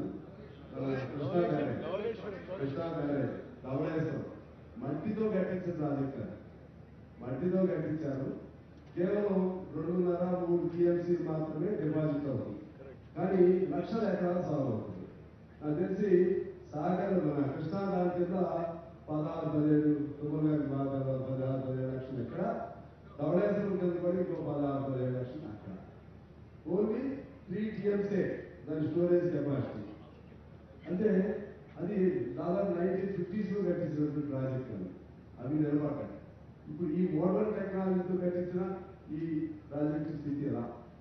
అసలు ఎందుకు మనకి జీతాలు ఇవ్వలేని పరిస్థితి ఎందుకు వచ్చింది? జీతాలు ఇవ్వలేని పరిస్థితి ఎందుకు వచ్చింది అంటే డబ్బులన్నీ కూడా, డబ్బు మొత్తం కూడా ఉంది. అన్ని పారామీటర్స్ నెంబర్ 1 మనం ఇన్కమ్ పర్ క్యాపిటల్ నెంబర్ 1, జీడీపీలో నెంబర్ 1, అన్నింటిలో నెంబర్ 1. డబ్బులు వెళ్ళిపోయినాయి అంటే మొత్తం కాళేశ్వరం వరకు వచ్చింది. ఎక్కడ పోయి కాళేశ్వరం అంటే ఎవరు కాదు. ఇంత అన్యాయమైనటువంటి డిజైన్ చేసిన వాళ్ళని ఏం చేయాలి? ఇంత అన్యాయమైనటువంటి నాణ్యత లోపంతో ఈ ప్రాజెక్టు నిర్మించిన వాళ్ళని ఏం చేయాలి? ఎలాంటి కంపెనీ వాళ్ళు మాకు బాధ్యత లేదంటున్నారు. రిపేర్ చేయాలి అంటే కూడా వాళ్ళు బతిలాడాల్సి వస్తుంది గవర్నమెంట్. వాళ్ళని కానీ డిజైన్ చేసిన వాళ్ళందరూ కానీ జైల్లో పెట్టాల్సిన అవసరం ఉంది. ఆ డబ్బులన్నీ వెనక్కి కట్టియాల్సినటువంటి అవసరం ఉన్నది. ప్రజల సొమ్ము, ప్రజలు ఈ బాకీ ఇప్పుడు తీర్థం 2024 నుంచి ప్రిన్సిపల్ అమౌంట్ ఇక్కడ కట్టాలని చెప్పి ఇందులో చూసాం. 24 నుంచి మొదలైంది. మనం తీసుకున్నప్పుడు మనం రీపే చేయడం మొదలవుతుంది. ఏమైపోతుంది తెలంగాణ, ఏమవుతుంది? మనం ఇక కొత్త ప్రభుత్వం వచ్చింది, చాలా ఆశలతో ప్రజలు ఓటు వేసి గెలిపించారు. ఇవన్నీ చూపెడితే మీరేదో ఎగ్గొట్టానికి మీరు చేసిన వాగ్దానాలు 6 గ్యారెంటీస్ ఎగ్గొట్టాలని అంటున్నారు. ఇంత అన్యాయం చేసి లక్షల వేల కోట్లు ఈ విధంగా దాన్ని దుర్వినియోగం కాదు, పెద్ద ఇంకా ఉత్తమ భాషలు చెప్పాలంటే it is the biggest scandal in the I think in the country, not world, I can't say world. In our country, it might be the biggest scandal. 1 lakh అనేది ఆ గోదావరిలో పోసినా ఎందుకు దొరికే ఎక్కడ పోసినా తెలవదు, ఆ డబ్బులు ఎదుగుతుంది తెలవదు. దీని మీద చాలా సీరియస్గా ప్రభుత్వం ఉండాలని నేను కోరుకుంటూ, భవిష్యత్తులో మరి ఏమవుతుందో నాకు తెలియదు. ఆ ప్రాణాయత చేయగల ఆ ఓల్డ్ డిజైన్ నుంచి తీసుకెళ్తారా ఎట్లా, లేకపోతే దీన్ని ఏమైనా రిపేర్కి అవకాశం ఉంటుందా, అదంతా ఇంజనీర్స్ ఎక్స్పర్ట్స్ సలహాలు తీసుకుని చేస్తామని చెప్తున్నారు. ఏదేమైనా కూడా తెలంగాణకి తీవ్ర నష్టం జరిగింది. ఇవాళ ఇక్కడికి రావటం వల్ల చాలా నేను అన్నింటిలో వచ్చాను, కానీ ఈ పగుడు అయిన తర్వాత రాలేదు. ఇవాళ యాక్చువల్లీ నేను I have some other work. I wanted to skip this program. But ఎందుకంటే వాళ్ళందరూ అనుకున్నాం ఇవాళ ఉన్నారు. If I absent, so it was some wrong signal. That's why I changed my mind. I have attended here. Coming here, just I learned so much. ఇక్కడ రావడం చాలా నాకు అవగాహన అయింది. ఖచ్చితంగా ఈ అంశాన్ని ప్రజల దృష్టికి తీసుకెళ్తాను. మా పార్టీగా నేను నా బాధ్యత వహిస్తాను. ప్రభుత్వాన్ని అన్ని రకాలుగా మీరు ఎందుకంటే మీ ముఖస్థితికి చెప్పలేదు, ఇది తెలంగాణ జరిగిన నష్టం కాబట్టి ఈ నష్టాన్ని ఎలా రిపేర్ చేస్తారు, ఎలా పూడుస్తారు, ఫర్దర్గా మనకి రావాల్సిన ఈ భూమి రాయిగట్టు అంతా తొందరలో ఎలా పూర్తి చేస్తారు. ఇప్పుడు ఎంత పూర్తయింది కూడా అర్థం కావట్లేదు. 1,00,000 ఎకరాలే అంటే నీకు 18 లక్షల ఎకరాలు ఒరిజినల్లీ ల్యాండ్ రాయిగట్టు, ఇంకా 17 లక్షల ఎకరాలకి ఎప్పుడు రావాలి, ఇంకెన్నేళ్ళకి రావాలి? 2016 నుంచి మొదలైనటువంటి ప్రాజెక్టు ఇంక 17 ఏళ్ళు కూడా రాదు. మళ్ళీ ఏమైపోతుందో తెలవదు. వీటన్నిటినీ మీ మీద చాలా బాధ్యత ఉంది. వీటిని మీరు అంతా అందించాల్సిన అవసరం ఉందని తెలియజేస్తూ ముఖ్యమంత్రి గారికి, ఉత్తమ్ గారికి, ఇతర పెద్దలందరికీ మీ అందరికీ నమస్కారాలు తెలియజేస్తూ థ్యాంక్ యూ.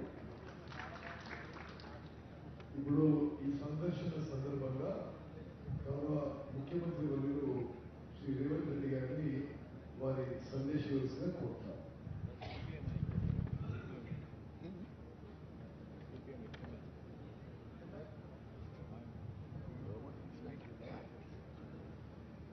మీడియా మిత్రులకు,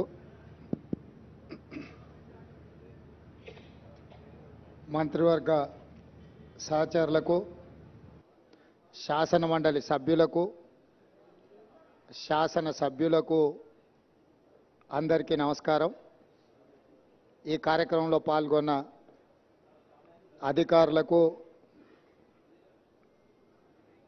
ఈ అవగాహన, ఈ పర్యటన గత కొంతకాలం నుంచి రాష్ట్రంలో జరుగుతున్న చర్చ, ఎన్నికల సందర్భంగా మీకు అందరికీ తెలుసు, మేడిగడ్డ బ్యారేజ్ కుంగినప్పుడు మేమందరం ఇక్కడికి రావాలనుకుంటే పోలీసు నిర్బంధాలతో రానివ్వలేదు. అయినా శ్రీ రాహుల్ గాంధీ గారు, నేను, మిత్రుడు శ్రీధర్ బాబు గారు ఎన్నో వ్యయ ప్రయాసాలు కోర్చి ఎన్నికల అధికారులను పట్టుబట్టి అనుమతి సాధించి మేడిగడ్డ బ్యారేజ్ సందర్శనకు ఆ రోజు మేము రావడం జరిగింది.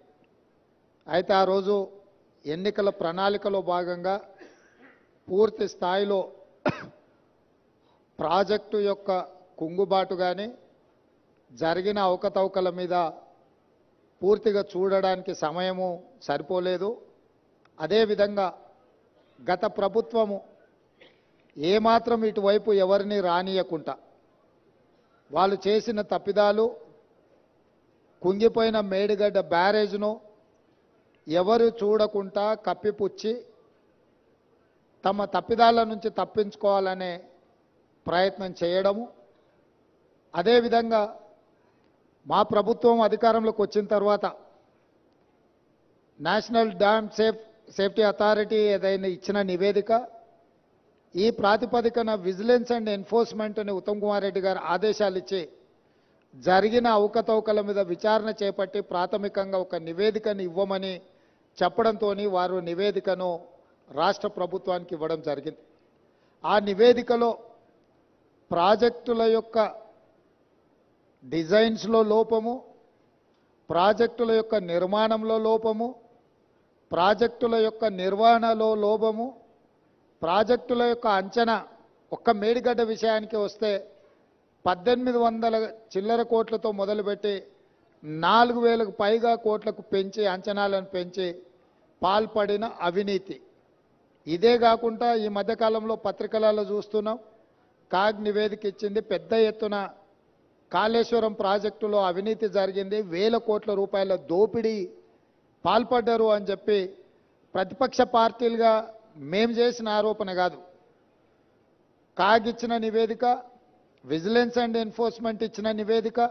వీటి నేపథ్యంలో శాసనసభ బడ్జెట్ సమావేశంలో శ్వేతపత్రం సాగునీటి ప్రాజెక్టుల మీద విడుదల చేయడమే కాకుండా జరిగిన అవినీతి మీద పూర్తి స్థాయిలో చర్చ చేపట్టాలి అని చెప్పి ఉత్తమ్ కుమార్ రెడ్డి గారు ప్రభుత్వం దృష్టికి తీసుకొస్తే ప్రభుత్వం కూడా ఆమోదించి ఈ బడ్జెట్ సమావేశాలలో ఆ చర్చకు మేము మొదలు పెడదాం అనుకున్నాం. ఎప్పుడైతే గోదావరి జలాల మీద నిర్మించాలనుకున్న కాళేశ్వరం ప్రాజెక్టు రీడిజైనింగ్ పేరు మీద చంద్రశేఖరరావు కొల్లగొట్టిన 1000 కోట్ల రూపాయల మీద చర్చకు శాసనసభలో తెర లేపాలనుకున్నామో చంద్రశేఖరరావు గారికి పూర్తిగా అర్థమైపోయింది. తను ముఖ్యమంత్రిగా ఉన్నప్పుడు పాల్పడిన 1000 కోట్ల రూపాయల దోపిడీకి సంబంధించి విజిలెన్స్ అండ్ ఎన్ఫోర్స్మెంట్ ఎన్డీఏసీ ఇచ్చిన నివేదికల మీద చర్చ జరిగితే తన బండారం అంతా బయటపడి ప్రజల ముందు అవినీతిపరుడుగా, దోపిడీదారుడుగా, దోషిగా నిలబడాల్సి వస్తుందని వ్యూహాత్మకంగా కృష్ణానది జలాలను, కృష్ణానది మీద ఉన్న ప్రాజెక్టులను కేఆర్ఎంబీకి అప్పజెప్పినరు అని కాంగ్రెస్ మీద ఎదురుదాడి చేసి నల్గొండ జిల్లాలో ఒక సభను పెట్టి ఆ సభ ద్వారా కాంగ్రెస్ మీద ఎదురుదాడి చేయాలన్న ఆలోచనతోటి ఈరోజు నల్గొండలో సభ పెట్టారు. ఇవాళ నల్గొండ సభలో వారు ఎంత శుద్ధపూసలాగా మాట్లాడుతుండే అంటే, ఇక సత్యహరిచంద్రుడే ఇంకో అవతారం ఎత్తి చంద్రశేఖరరావు రూపంలో జన్మెత్తిండు, ఈ సత్యహరిచంద్రుడి శీలాన్ని మీరు శంకిస్తారా? చావు నోట్లో తలబెట్టి నేను తెలంగాణ సాధించిన అని మళ్ళీ 1,01,000 అబద్ధం చెప్పిండు. ఇప్పటి వరకు 1,00,000 సార్లు చెప్పిండు అబద్ధం, సావు నోట్లో తలబెట్టి తెలంగాణ తెచ్చినా అని. ఎన్నిసార్లు బిచ్చమెత్తుకుంటావా సావు నోట్లో తలబెట్టినా అని? 2 సార్లు ముఖ్యమంత్రి పదవి ఇచ్చారు, 10 సంవత్సరాలు ఈ రాష్ట్రాన్ని పట్టి పీడించినావు, దోసుకున్నావు. ఇంకా కూడా సావు నోట్ల తలకాయ పెట్టినా, సావు నోట్ల తలకాయ పెట్టినా అని మాటలు చెప్తున్నావు. సావు నోట్ల తలకాయ పెట్టిన చంద్రశేఖరరావు శాసనసభలో నీ అవినీతి మీద చర్చ పెడితే నువ్వు నిజంగా సత్యహరిచంద్రునివే, సత్యహరిచంద్రునికి మరో జన్మని ఎత్తినోడు అయితే అక్కడ వచ్చి కూర్చొని మాట్లాడేది ఉండే. మేమేమడిగినాము? అయ్యా, కృష్ణానది జలాల మీద శాసనసభలో ఏకగ్రీవ తీర్మానం చేసి కేంద్ర ప్రభుత్వం ప్రాజెక్టుల స్వాధీనానికి చేస్తున్న ప్రయత్నాన్ని అందరము తీర్మానం పాస్ చేసి కేంద్ర ప్రభుత్వ విధానాలను వ్యతిరేకిద్దాం రమ్మని మేము అడిగినాం. మీరు రాలేదు. కేంద్ర ప్రభుత్వానికి కాంగ్రెసే అప్పజెప్పిందని అబద్ధాలు నువ్వు చెప్తే వాస్తవాలను డిసెంబర్ 1, 2023 నాడు మీరు ముఖ్యమంత్రిగా మీ కార్యదర్శి స్మితా సబర్వాల్ గారు రాసిన లేఖను అప్పజెప్పడానికి పూర్తిగా మీరు చేసిన ప్రయత్నాన్ని ఆధారాలతో సహా శాసనసభలో ప్రభుత్వం బయటపెట్టింది. దాని తర్వాత నేనేమన్నా, కాళేశ్వరం మీద ఎంతోమందికి అపోహలు ఉన్నాయి, అనుమానాలు ఉన్నాయి, అక్కడికి ఎవరిని రాణిస్తలేరు, అక్కడికి ఎవరైనా వెళ్తే పోలీసులు అడ్డుకుంటున్నారని తెలంగాణ సమాజంలో ఎన్నో అనుమానాలు ఉన్నాయి.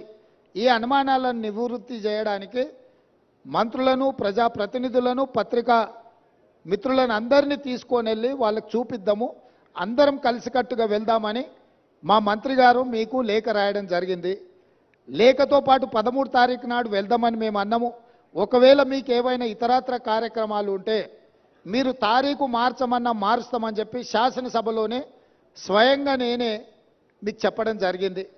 ఒకవేళ బీఆర్ఎస్ నాయకులకు 13 తారీఖు నాడు ఇతర కార్యక్రమాలు ఉంటే మీరు నిర్ణయించిన తారీఖు నాడు అఖిలపక్షం అందరము అక్కడికి వెళ్దాము, పత్రికల వాళ్ళని తీసుకెళ్దాము, అక్కడ జరుగుతున్న పరిణామాలు నిర్మాణంలో లోపాలను దాని మీద తీసుకోవాల్సిన చర్యల్ని ప్రజల సమక్షంలోనే ప్రజా కోర్టులోనే చర్చించుకుందామని రమ్మని చెప్పినాము. మీరు రాలేదు, రాకపోను శాసనసభలో చర్చకు కూడా మీరు రాలేదు, శాసనసభలో జరిగిన చర్చలో మీరు పాల్గొనలేదు, శాసనసభకే మీరు రావడానికి కాలు విరిగిందనే ఒక నెపాన్ని అడ్డం పెట్టుకున్నారు. కాలు విరిగిన చంద్రశేఖరరావు ఈరోజు నల్గొండకు పోయిండు. నేను అడుగుతున్నాయా, శాసనసభ దగ్గరుందా, నల్గొండ జిల్లా దగ్గరుందా? నల్గొండకి వెళ్ళి బహిరంగ సభలో సానుభూతి పొందాలనే ప్రయత్నం చేస్తున్నాడు చంద్రశేఖరరావు. సానుభూతి పొందడానికి మీరు దవాఖానలు ఉన్నప్పుడు మేమందరం వచ్చినాం, సానుభూతి చూపించినాం. సానుభూతి చూపించాల్సిన సందర్భంలో ప్రజలు కానీ ప్రతిపక్షాలు కానీ మేమందరం సానుభూతి చూపించినాం. ఈరోజు కేవలం కాళేశ్వరం అవినీతి మీద చర్చ జరగకుండా, కాళేశ్వరంలో మీ దోపిడీని ప్రజల దృష్టిలో పడకుండా ఉండడానికే ఈరోజు మీరు నల్గొండ ప్రజా అక్కడ ఏదో పెద్ద సభ పెట్టినా అని మీరు మాట్లాడుతున్నారు. ప్రజలకి ఈ మాత్రము అవగాహన లేదని మీరు అనుకుంటున్నారా చంద్రశేఖరరావు గారు?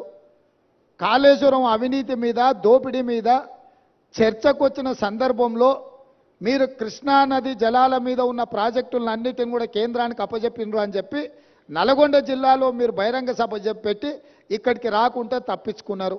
ఇవాళ మీరు ఏం మాట్లాడుతున్నారు? అక్కడ ఓ 4-5 పిల్లర్లు కూలినాయి, కూలితే పెద్ద తప్ప? అయ్యా నీకేది తప్పు కాదు. ఎందుకనంటే తప్పులకు పాల్పడ్డదే నువ్వు. నీకు నువ్వే తప్పు జరిగిందని నీకు నువ్వే శిక్ష విధించుకునేటంత నిజాయితీ పరుడు అనే మన తెలంగాణ సమాజం భావిస్తుంది అనుకుంటున్నారా? మీ దోపిడీకి మేడిగడ్డ బలైపోయింది, అన్నారం సుందిల్లా సున్నమైపోయినాయి. ఈరోజు కాళేశ్వరము మీ 1,00,000 కోట్ల దోపిడీకి బలైపోయింది. అందుకే మీరు దీన్ని చాలా అల్కగా తీసుకుంటున్నారు. ఇక్కడ వచ్చిన వాళ్ళని చులకన చేసి మాట్లాడుతున్నారు. మీరు ఈరోజు ఇక్కడికి రాకపోవడం ఒక తప్పిదమైతే ఇక్కడ తీసుకున్న కార్యక్రమాన్ని చులకన చేసి తిట్టడం అనేది మీ దిగజారుడు తనానికి నిదర్శనం చంద్రశేఖరరావు గారు. ఈరోజు ఆయన మాట్లాడుతున్నాడు, మీరు కేఆర్ఎంబి మీద మీకు అవగాహన లేకపోతే నడితే అన్నా ఎట్లా చేద్దామని మాట్లాడితే నేను సలహా చెప్పటోని. అయ్యా శాసనసభలో చర్చ పెట్టినాం, సలహా చెప్పమని అడిగినాం. శాసనసభలో నేను స్పీకర్ గారికి విజ్ఞప్తి చేసిన, దయచేసి మాజీ ముఖ్యమంత్రి గారికి ఆదేశాలు ఇవ్వండి, అవసరమైతే సభను వాయిదా వేయండి, వారు వచ్చినాక వారి సలహా సూచనలు తీసుకున్న తర్వాతనే తీర్మానం చేద్దామని చెప్పినాం. ఉత్తమ్ కుమార్ రెడ్డి గారు పెట్టిన తీర్మానంలో లోపాలు ఉన్నాయి, అది కూడా సక్కలేదన్నాడు. సక్కలేని తీర్మానానికి నీ అల్లుడు స్వాతిముత్యం ఎట్లా మద్దతు ఇచ్చింది ఏకగ్రీవంగానే? అందుకే 4 సార్లు అడిగిన. శాసనసభలో మీరందరూ చూశారు కదా మీడియా మిత్రులు. ఉత్తమ్ కుమార్ రెడ్డి గారు ఈ ప్రాతిపదికన తీర్మానాలు పెట్టినరు. దీనికి టీఆర్ఎస్ పార్టీ వైఖరి ఏందో స్పష్టంగా చెప్పండి అని అంటే, హరీష్ రావు గారు మాజీ సాగునీటి పారుదల శాఖ మంత్రిగా, కేసీఆర్ కుటుంబ సభ్యుడిగా స్పష్టంగా ఈ తీర్మానానికి సంపూర్ణమైన మద్దతు పలుకుతున్నా అని చెప్పిండు. అప్పుడే నేను లేచి ఏం చెప్పినా, వీళ్ళు మాట్లాడేదానికి ఏం విలువలేదా చంద్రశేఖరరావు, ఇవి విలువలేని మాటలను కొట్టిపడేస్తాడు, ఆయననే యజమాని, ఆయన ఓనర్, ఆయన వచ్చి చెప్తే తప్ప దీంట్లో విషయం లేదని నేను చెప్పిన. ఇవాళ సరిగ్గా నల్గొండలో అదే మాట్లాడండి. ఏం తీర్మానమే? దిక్కుమాలిన తీర్మానం, దాంట్లో ఏమైనా విషయం ఉందా? అదో పనికిమాలిన తీర్మానం, ఆ తీర్మానానికి వీళ్ళందరూ మద్దతు అని. మరి ఒకవేళ తీర్మానంలో లోపాలు ఉంటే మీరు వచ్చి సవరించేది ఉండే. లేదు, మీ ప్రతినిధిగా మాట్లాడిన హరీష్ రావు గారు ఇది తప్పు, ఈ తీర్మానంలో లోపాలు ఉన్నాయి, దీన్ని సవరిస్తున్నామని తీర్మానం సవరించి ప్రతిపాదించేది ఉండే. నేను చెప్పింది చెప్పినట్టుగా హరీష్ రావు గారు లాంటి వాళ్ళకి ఆ పార్టీలో విలువ లేదు, వాళ్ళ మాటల పట్ల విశ్వాసం లేదు. అందుకే చంద్రశేఖర్ రావాలని మేము అడిగినాము, మీరు రాలేదు. ఇవాళ అంటున్నాడు ఆయన, ముఖ్యమంత్రి గారు అఖిలపక్షాన్ని ఢిల్లీకి తీసుకెళ్లాలని. ముఖ్యమంత్రి గారు అఖిలపక్షాన్ని ఢిల్లీకి తీసుకెళ్తాను, ఒకవేళ శాసనసభలో మీరు వచ్చి మీరు ఆ ప్రతిపాదన పెట్టండి. మా ప్రభుత్వము వినడానికి, ప్రజలకు మేలు జరిగే విధానాలు చేపట్టడానికి స్పష్టంగా ఒక స్పష్టతతో ఉన్నది. మీరు నల్గొండకెళ్ళి గక్కడేదో సభ పెట్టి దిక్కుమాలిన మాటలు మాట్లాడే కంటే శాసనసభ జరుగుతుంది. ప్రధాన ప్రతిపక్ష నాయకుడిగా 10 సంవత్సరాలు ముఖ్యమంత్రిగా పనిచేసిన మీరు, 20 ఏళ్ల నుంచి తెలంగాణ కోసం కొట్లాడినని చెప్పుకునే మీరు సభకి ఎందుకు రావడం లేదు? ఇవాళ బెదిరించి బతకాలని చూస్తున్నాడు, బ్లాక్మెయిల్ చేసి బతకాలని చూస్తున్నాడు కేసీఆర్ గారు. మమ్మల్ని వెంటాడుతాడంట ఆయన. అయ్యా రా, మంచిది, మేమేం అల్లాటప్పగా ఏమి ఇక ఆ కుర్చీలో కూర్చోలే.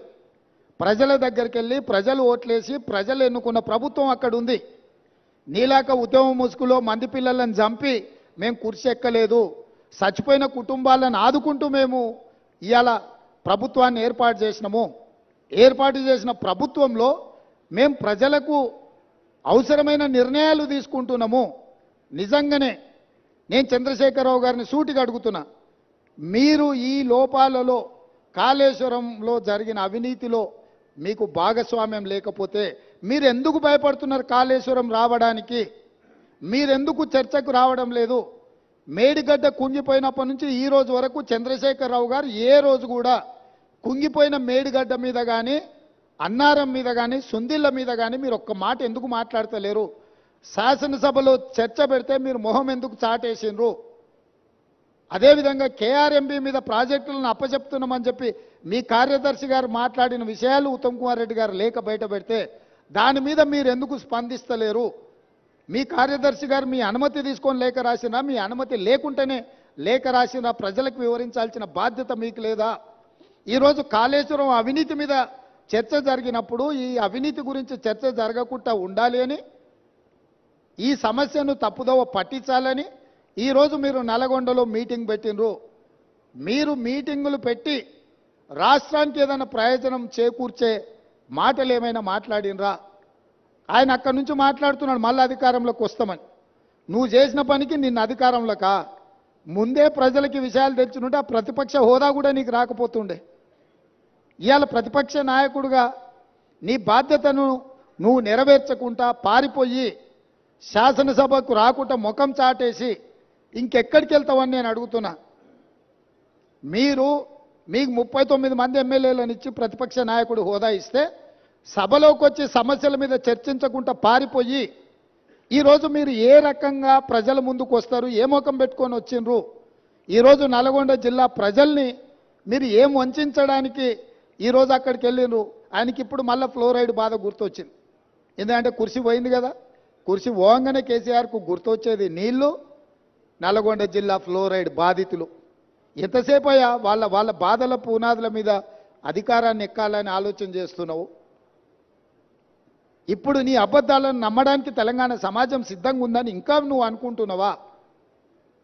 అందుకే ఈరోజు ఇక్కడ ఈ అవగాహన సదస్సుకు దాదాపుగా హైదరాబాద్లో బయలుదేరి 5 గంటల పైగా ప్రయాణం చేసి ఈరోజు మంత్రులు కానీ, ప్రజాప్రతినిధులు కానీ, పాత్రికేయ మిత్రులు కానీ మీ అందరికీ కూడా వాస్తవాలను చూపించి వాస్తవాలకు సంబంధించిన వివరాలు వివిధ ఏజెన్సీల ద్వారా మీకు చెప్పించడం ద్వారా నిజమేందో మీ కళ్ళతో చూడాలని ఈరోజు ఈ పర్యటన.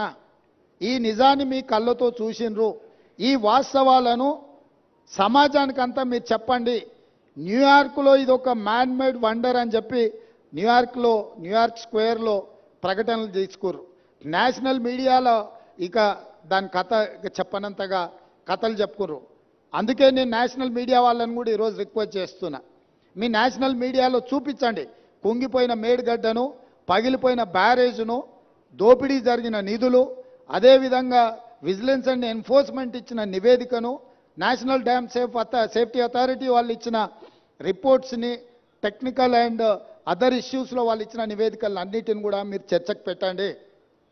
మేము చంద్రశేఖరరావు గారికి మళ్ళీ ఈ వేదిక మీద నుంచి నేను ఆహ్వానిస్తున్నా, మీరు శాసనసభకు వచ్చి నల్గొండలో ఎవడు లేని దగ్గర ఏదేదో మాట్లాడు కాదు.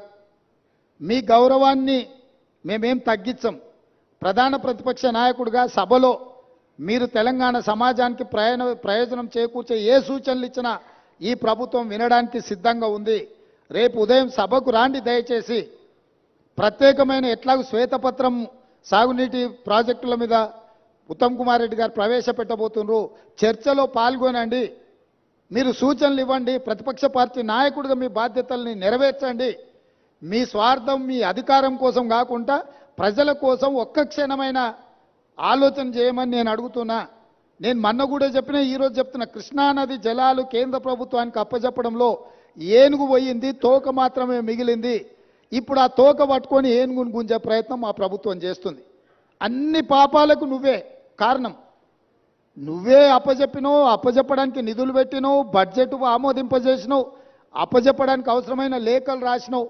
ఇవాళ తోక మిగిలింది, ఆ తోక పట్టుకొని మేము గుంజే ప్రయత్నం చేస్తుంటే ఇక చూసిరా ఏనుగును కూడా టీఆర్ఎస్ కాపాడితే కాంగ్రెస్ వాళ్ళు కేంద్రానికి అప్పచెప్పారు. అదేవిధంగా కాళేశ్వరం అవినీతి మీద ఏదో ఆయన ఎంత అల్కగా మాట్లాడుతుండే, ఏముందా 4-5 పిల్లర్లు కుంగిపోయినాయని. అంటే ఆయన ఎంత బాధ్యతారహితంగా మాట్లాడుతుండు. ఈ తప్పిదాలల్లా ఆయనకు భాగస్వామ్యం లేకపోతే ఇంత అల్కగా మాట్లాడతాడా? ప్రతిపక్ష నాయకుడిగా ఇదేనా మీ వ్యవహారము? ఇవాళ నీళ్లు నింపలేదు కాబట్టి మిగతా మిగిలినాయి. నీళ్లు నింపితే అది ఉంటుందా, ఊడుతుందా, ఏమైద్దో తెలుస్తుంది. నీళ్లు లేకుంటే మన ఇంటి మీద నీళ్ళ ట్యాంక్ ఉంటే అది ఒకవేళ కారుతుంటే పగిలేటట్టుంటే మనం నీళ్లు తీసేస్తే అది అట్లా కొంతకాలం కనిపిస్తుంది. నీళ్లు నింపితే 2 రోజులకు అది కూలిపోతుంది. సేమ్ ఈరోజు మేడిగడ్డ బ్యారేజ్ కానీ సుందిళ్ళ కానీ అన్నారంలో నీళ్లు నింపలేదు.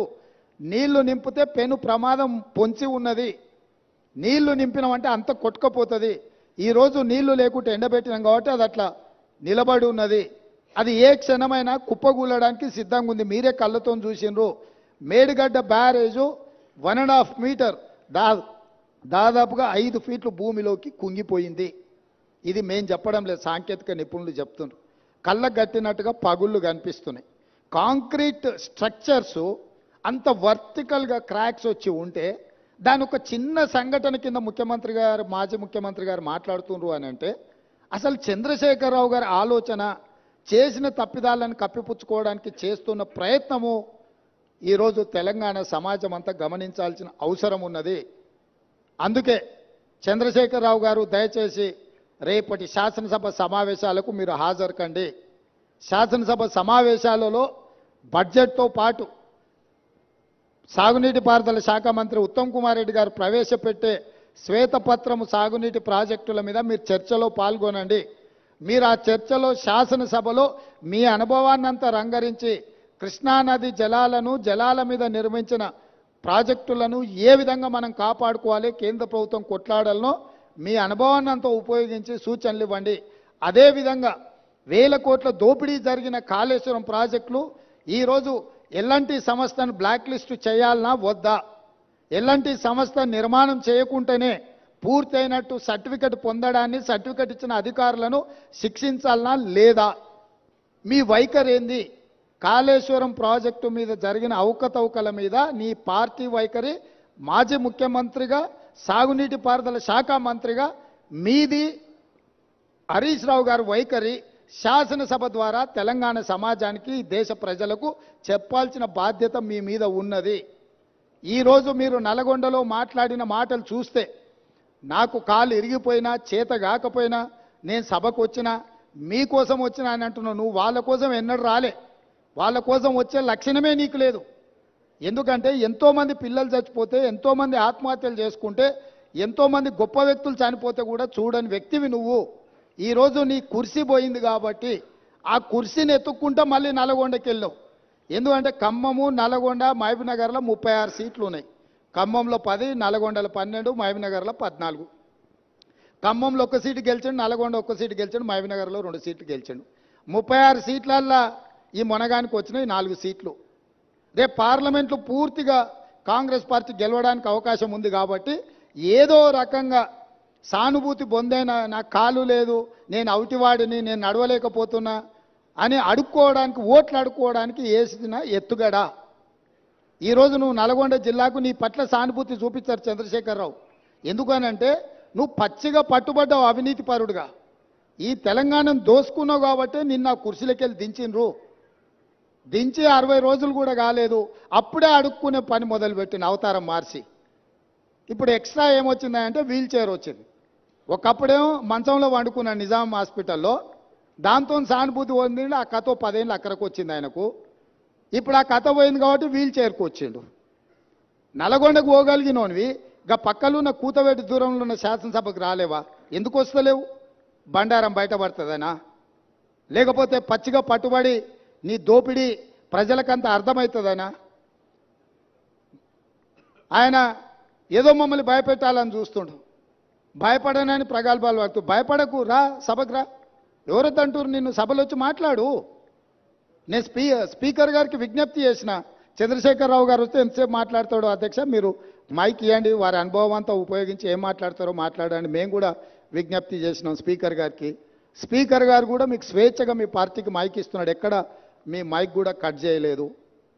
కాబట్టి ఈరోజు ఈ కాళేశ్వరం యొక్క అవినీతి మీద ఇంతమంది పర్యటన ఉంది కాబట్టి ఈ అవినీతి మీద చర్చ జరగకుండా ఉండడానికి నల్గొండలో కేసీఆర్ గారు సభ ఏర్పాటు చేసుకున్నారు.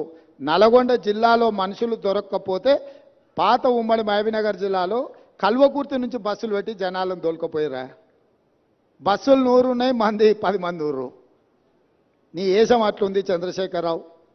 కాబట్టి ఇంత ఓపికగా ఇక్కడికి వచ్చి ఈ వాస్తవాలను చూసి అధికారులు ఇచ్చిన వివరాలు కానీ ప్రతిపక్ష పార్టీగా మేము చెబుతున్న విషయాలను కానీ మీరందరూ ఒక బేరీజు వేసుకొని చంద్రశేఖరరావు గారి యొక్క కుట్రలను కుతంత్రాలను తిప్పికొట్టాల్సిన బాధ్యత తెలంగాణ సమాజం మీద ఉన్నది.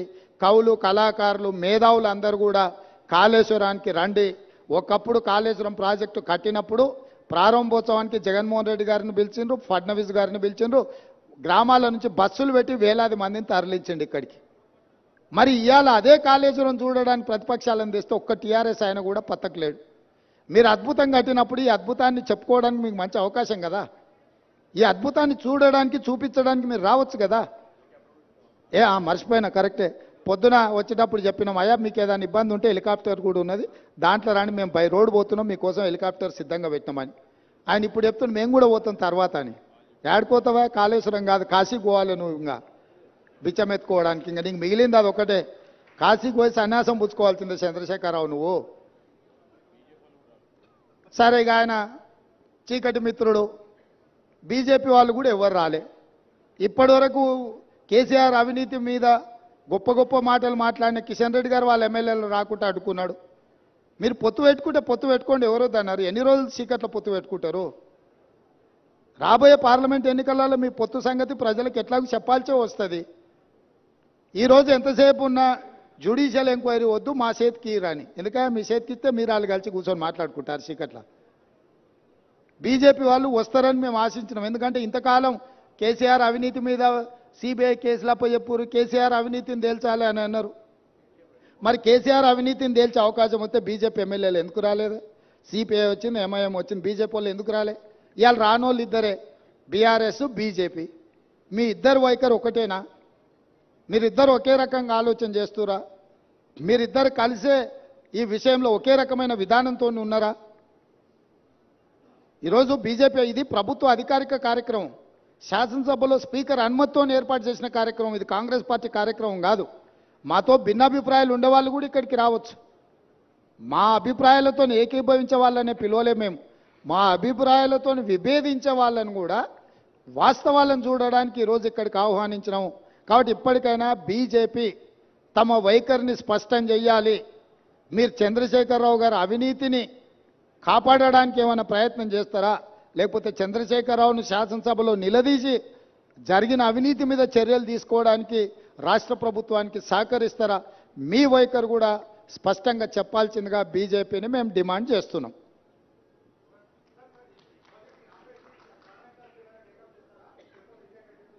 రాహుల్ గారు, ఈరోజు ఈ జరిగిన అవినీతి అక్రమాల మీద మీ అందరికి అవగాహన కల్పించడానికే మీరు చెప్పే విషయాలను అన్నిటిని కూడా ప్రభుత్వంలో చర్చించి మళ్ళీ తప్పకుండా వెనక్కి చెప్తాం.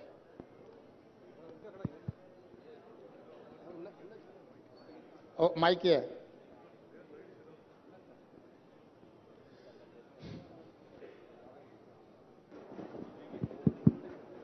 మేడిగడ్డ బ్యారేజ్ అనేది 94,000 కోట్లు ఖర్చు పెట్టారు ఇప్పటిదాకా. అయితే మీరు 3,000 కోట్లతో ఖర్చు పెట్టిన ఒక మేడిగడ్డకు మాత్రమే పరిమితమయ్యారు. మొత్తం కలిపి కాళేశ్వరం కుంభకోణం 94,000 కోట్లకు సంబంధించింది. అయితే పక్కన ఉన్న Kannepalli pump house, Annaram pump హౌస్లు పోయిన సంవత్సరం మునిగిపోయినాయి 2022లో. అయితే అవి మొత్తం కలిపి దాదాపు 15,000 కోట్లు. కేవలం 3,000 కోట్ల దాని మీద కాన్సన్ట్రేషన్ చేశారు. 15,000 కోట్లు మీ పక్కనే ఉన్నాయి. దాని మీద ఎందుకు దృష్టి సారిస్తలేరు? మీరు ఇప్పుడు మేము పర్యటనకి ఇది ఒకటే వచ్చిన విచారణలో మీరు చెప్పేటు అన్ని విషయాలు ఉన్నాయి. కాబట్టి దీంట్లో ఒక మేడిగడ్డకే పరిమితమైన విచారణ కాదు. మేడిగడ్డ, అన్నారం వీటికి సంబంధించిందో 3 బ్యారేజ్లను కూడా కేంద్ర ప్రభుత్వం చట్టం ద్వారా ఏర్పాటు చేసిన ఎన్డీఎస్ఏకు లెటర్ రాసి వీటన్నిటిని కూడా పరిశీలించి నివేదిక ఇవ్వమని మేము లేఖ రాయడం జరుగుతుంది. ఈ ప్రభుత్వం ఎక్కడ తప్పిదాలు జరిగినా కూడా అన్ని తప్పిదాల మీద చర్య తీసుకోవడానికి సిద్ధంగా ఉంది. సార్ ఇప్పుడు ఒకవైపు ఒకవైపు విచారణ చేస్తామని చెప్తున్నారు. సిట్టింగ్ జడ్జితో విచారణ అన్నారు. హైకోర్టు జడ్జి మీకు సిట్టింగ్ జడ్జిని ఇవ్వలేము, రిటైర్డ్ జడ్జితో విచారణ చేస్తామన్నారు. ఆ విచారణ ఎప్పుడు కొనసాగుతుంది? ఉత్తమ్ గారికి ఇంతకుముందు ఒక క్రిమినల్ ప్రాసిక్యూషన్ కూడా చేస్తామన్నారు. రెండో విషయం భాషకు సంబంధించినటువంటి విషయం. మీరు మొన్న మాట్లాడినటువంటి దానికి బీఆర్ఎస్ వాళ్ళంతా అభ్యంతరం చెప్పారు. ఇవాళ కేసీఆర్ కూడా సన్నాసులు, దద్దమ్మలు అనే భాషను ఎత్తుకున్నారు. దాన్ని ఎట్లా చూస్తారు? ఇప్పుడు భాష మీద మనం ఎంత తక్కువ మాట్లాడుకుంటే అంత మంచిది. ఎందుకంటే చంద్రశేఖరరావు గారి వ్యవహారం మీకు అందరికీ తెలుసు. ఇప్పుడు ఆయన సందర్భాన్ని తప్పుదోవ పట్టించడానికి ఏదో ప్రయత్నాలు చేస్తుండు. మేము అటు ఇటు దారి తప్పదలుచుకోలేదు. కాళేశ్వరంలో జరిగిన అవినీతిని నిగ్గుదేల్చడానికి ప్రభుత్వం కట్టుబడి ఉన్నది. దాని మీద మాత్రమే ఫోకస్ పెడతాం. డెఫినెట్గా శాసనసభ సమావేశాలలో చర్చ జరిగిన తర్వాత ముగిసిన ఎంబడే మిగతా కార్యాచరణ చేపడుతుంది ప్రభుత్వం. సార్, కేఆర్ఎంబి పైన అఖిలపక్షంని ఢిల్లీకి తీసుకెళ్లాలని చెప్తున్న రేవంత్ రెడ్డి కేసీఆర్ అన్నారు ఇంతకుముందు. మీరు కేఆర్ఎంబి పైన అఖిలపక్షాన్ని ఢిల్లీకి తీసుకెళ్లే అవకాశం ఉందా మీరు ముఖ్యమంత్రిగా? చంద్రశేఖరరావు గారిని సభలో వచ్చి మాట్లాడమని వారికి విజ్ఞప్తి చేస్తున్నాం. మాజీ ముఖ్యమంత్రిగా, చాలా కేంద్ర మంత్రిగా, రాష్ట్ర మంత్రిగా వివిధ హోదాలలో పనిచేసిన అనుభవాన్ని అంత ఉపయోగించి శాసనసభలోకి వచ్చి వారు ఏమేమి సూచనలు చేస్తారో చేయమని వారి సూచనల్ని ప్రతిపక్షాలందరితో చర్చించిన తర్వాత ప్రభుత్వం నిర్ణయం తీసుకుంటుంది. Has any action been initiated against L&T? Yeah, we have demanded that L&T take up their own investigation and take up the repair work at their cost. As of now, about 400 odd crores payment is due to L&T. We have held back the payment. Now L&T has produced evidence that they have been pointing out that there are defects in the design and which are not attributable to them. However, our demand with L&T is that they take up this further inquiry and complete repair and revival of the barrage at their cost. Until then, we would hold back all the payment that is due to them. It's about 400 crores.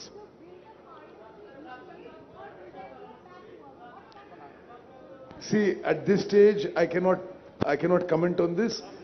Like the Chief Minister has said, the National Dam Safety Authority, which is a constitutional body, is being given the task of identifying the fault and the way forward.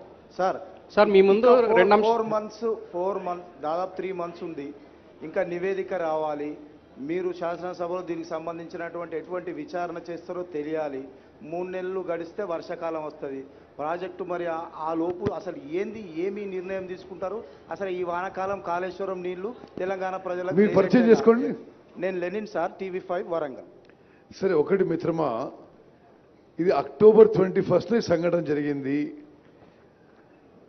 December 7 వరకు, December 7 మేము ప్రమాణ స్వీకారం చేసే వరకు కేసీఆర్ ముఖ్యమంత్రి.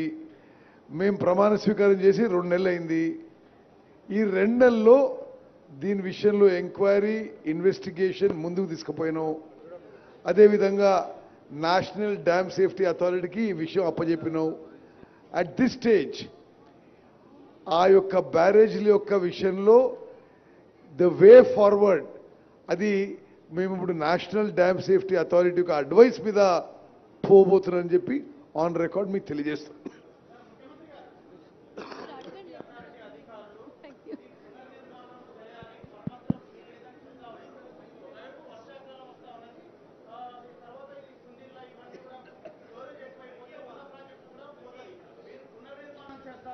వసూలు చేస్తారా?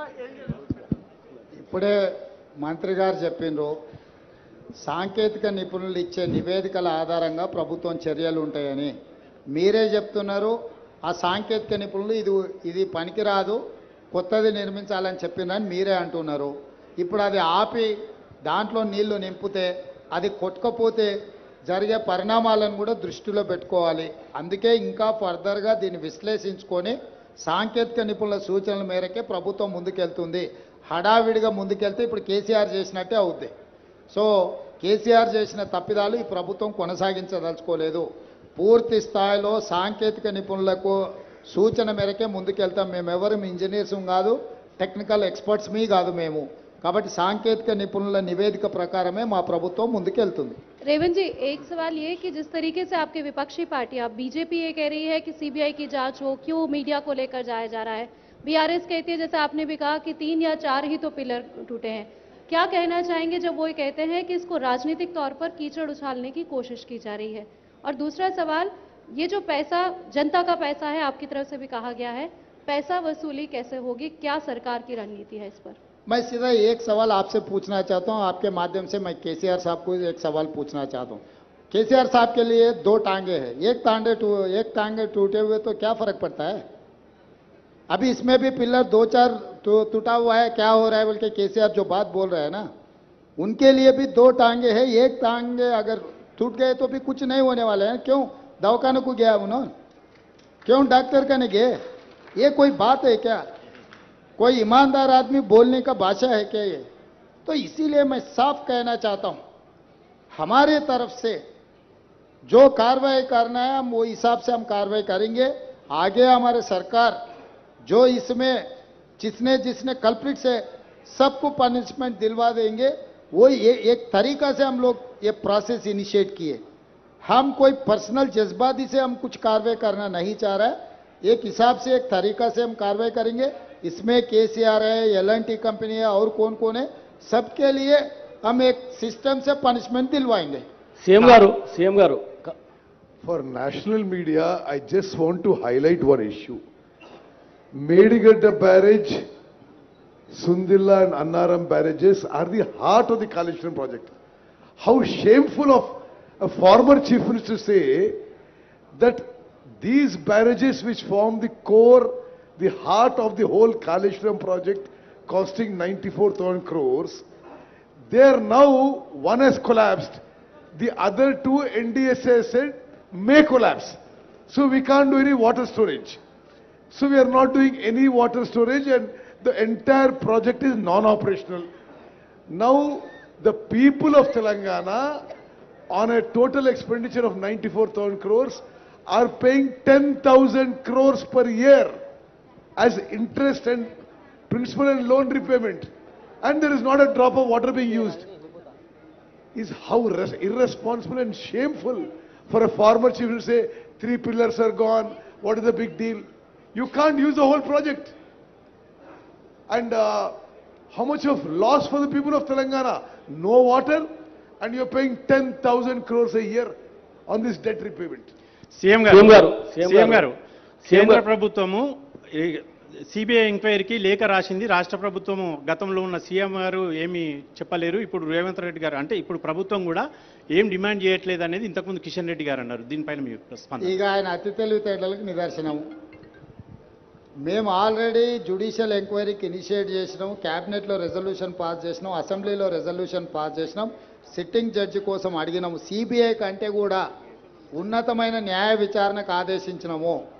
ఎంతసేపు నా సిబిఐకి ఇస్తే ఆ కళ్ళెం మా చేతులకు వస్తుంది, కళ్ళెం మా చేతులు ఉంటే కేసీఆర్ దగ్గర కొంత గిల్లుకోవచ్చు అనే ధ్యాస తప్ప జ్యుడిషియల్ ఎంక్వైరీ ఇచ్చి ఆర్డర్ చేసినందుకు వారికి ఉన్న కేంద్ర ప్రభుత్వం నుంచి కూడా ఒక లేఖ రాసి సిట్టింగ్ జడ్జిని కేటాయించడానికి సహకరించకుండా జ్యుడిషియల్ ఎంక్వైరీనే తప్పుపడుతున్నాడు కిషన్ రెడ్డి గారు, లేకపోతే బీజేపీ వాళ్ళు. అంటే వాళ్ళకి జ్యుడిషియల్ ఎంక్వైరీ మీద, న్యాయమూర్తుల మీద నమ్మకం లేదా? మేమేమో మా స్టేట్ గవర్నమెంట్లో ఉండే విచారణ సంస్థలతో విచారణ చేయిస్తామని మేము చెప్పలేదు. మేము న్యాయస్థానం ద్వారానే విచారణ చేయిస్తామని చెప్పినాము. బీజేపీ వాళ్లకు న్యాయస్థానం మీద నమ్మకం లేదు, సిబిఐ విచారణను అడుగుతున్నారు. Point number 1. 10 సంవత్సరాలు మీరే 5 ఏళ్ళు మీరు కేంద్ర మంత్రిగా ఉన్నారు, 10 ఏళ్ళు మోడీ గారు ప్రధానమంత్రిగా ఉన్నారు. ఈ 10 సంవత్సరాలలో ఏ కేసులో కూడా సిబిఐ విచారణ కానీ, ఈడీ విచారణ కానీ, ఇన్కమ్ ట్యాక్స్ విచారణ కానీ గత ప్రభుత్వానికి వ్యతిరేకంగా మీరు చేపట్టలేదు.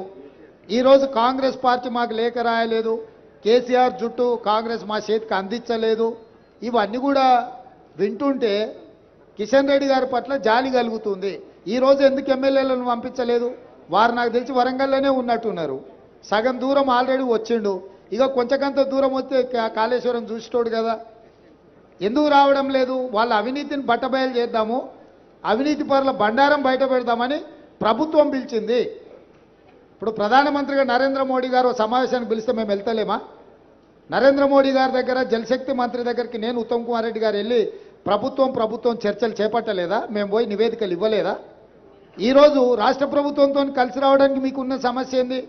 కేసీఆర్ అవినీతి బండారం బయట పెట్టడానికి ఈ కాళేశ్వరం పర్యటన, మేడిగడ్డ సందర్శన చాలా కీలకం. ఎందుకు రాలేదో ప్రజలకు ముందు కిషన్ రెడ్డి గారిని జవాబు చెప్పమన్నారు.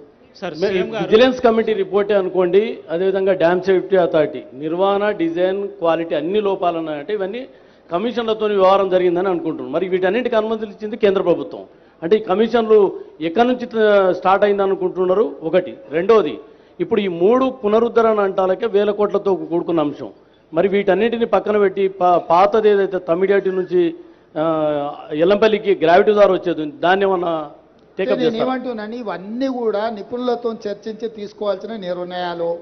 నేను కానీ, ఉత్తమ్ కుమార్ రెడ్డి గారు కానీ, శ్రీధర్ బాబు గారు 80,000 పుస్తకాలు మేము చదవలేదు.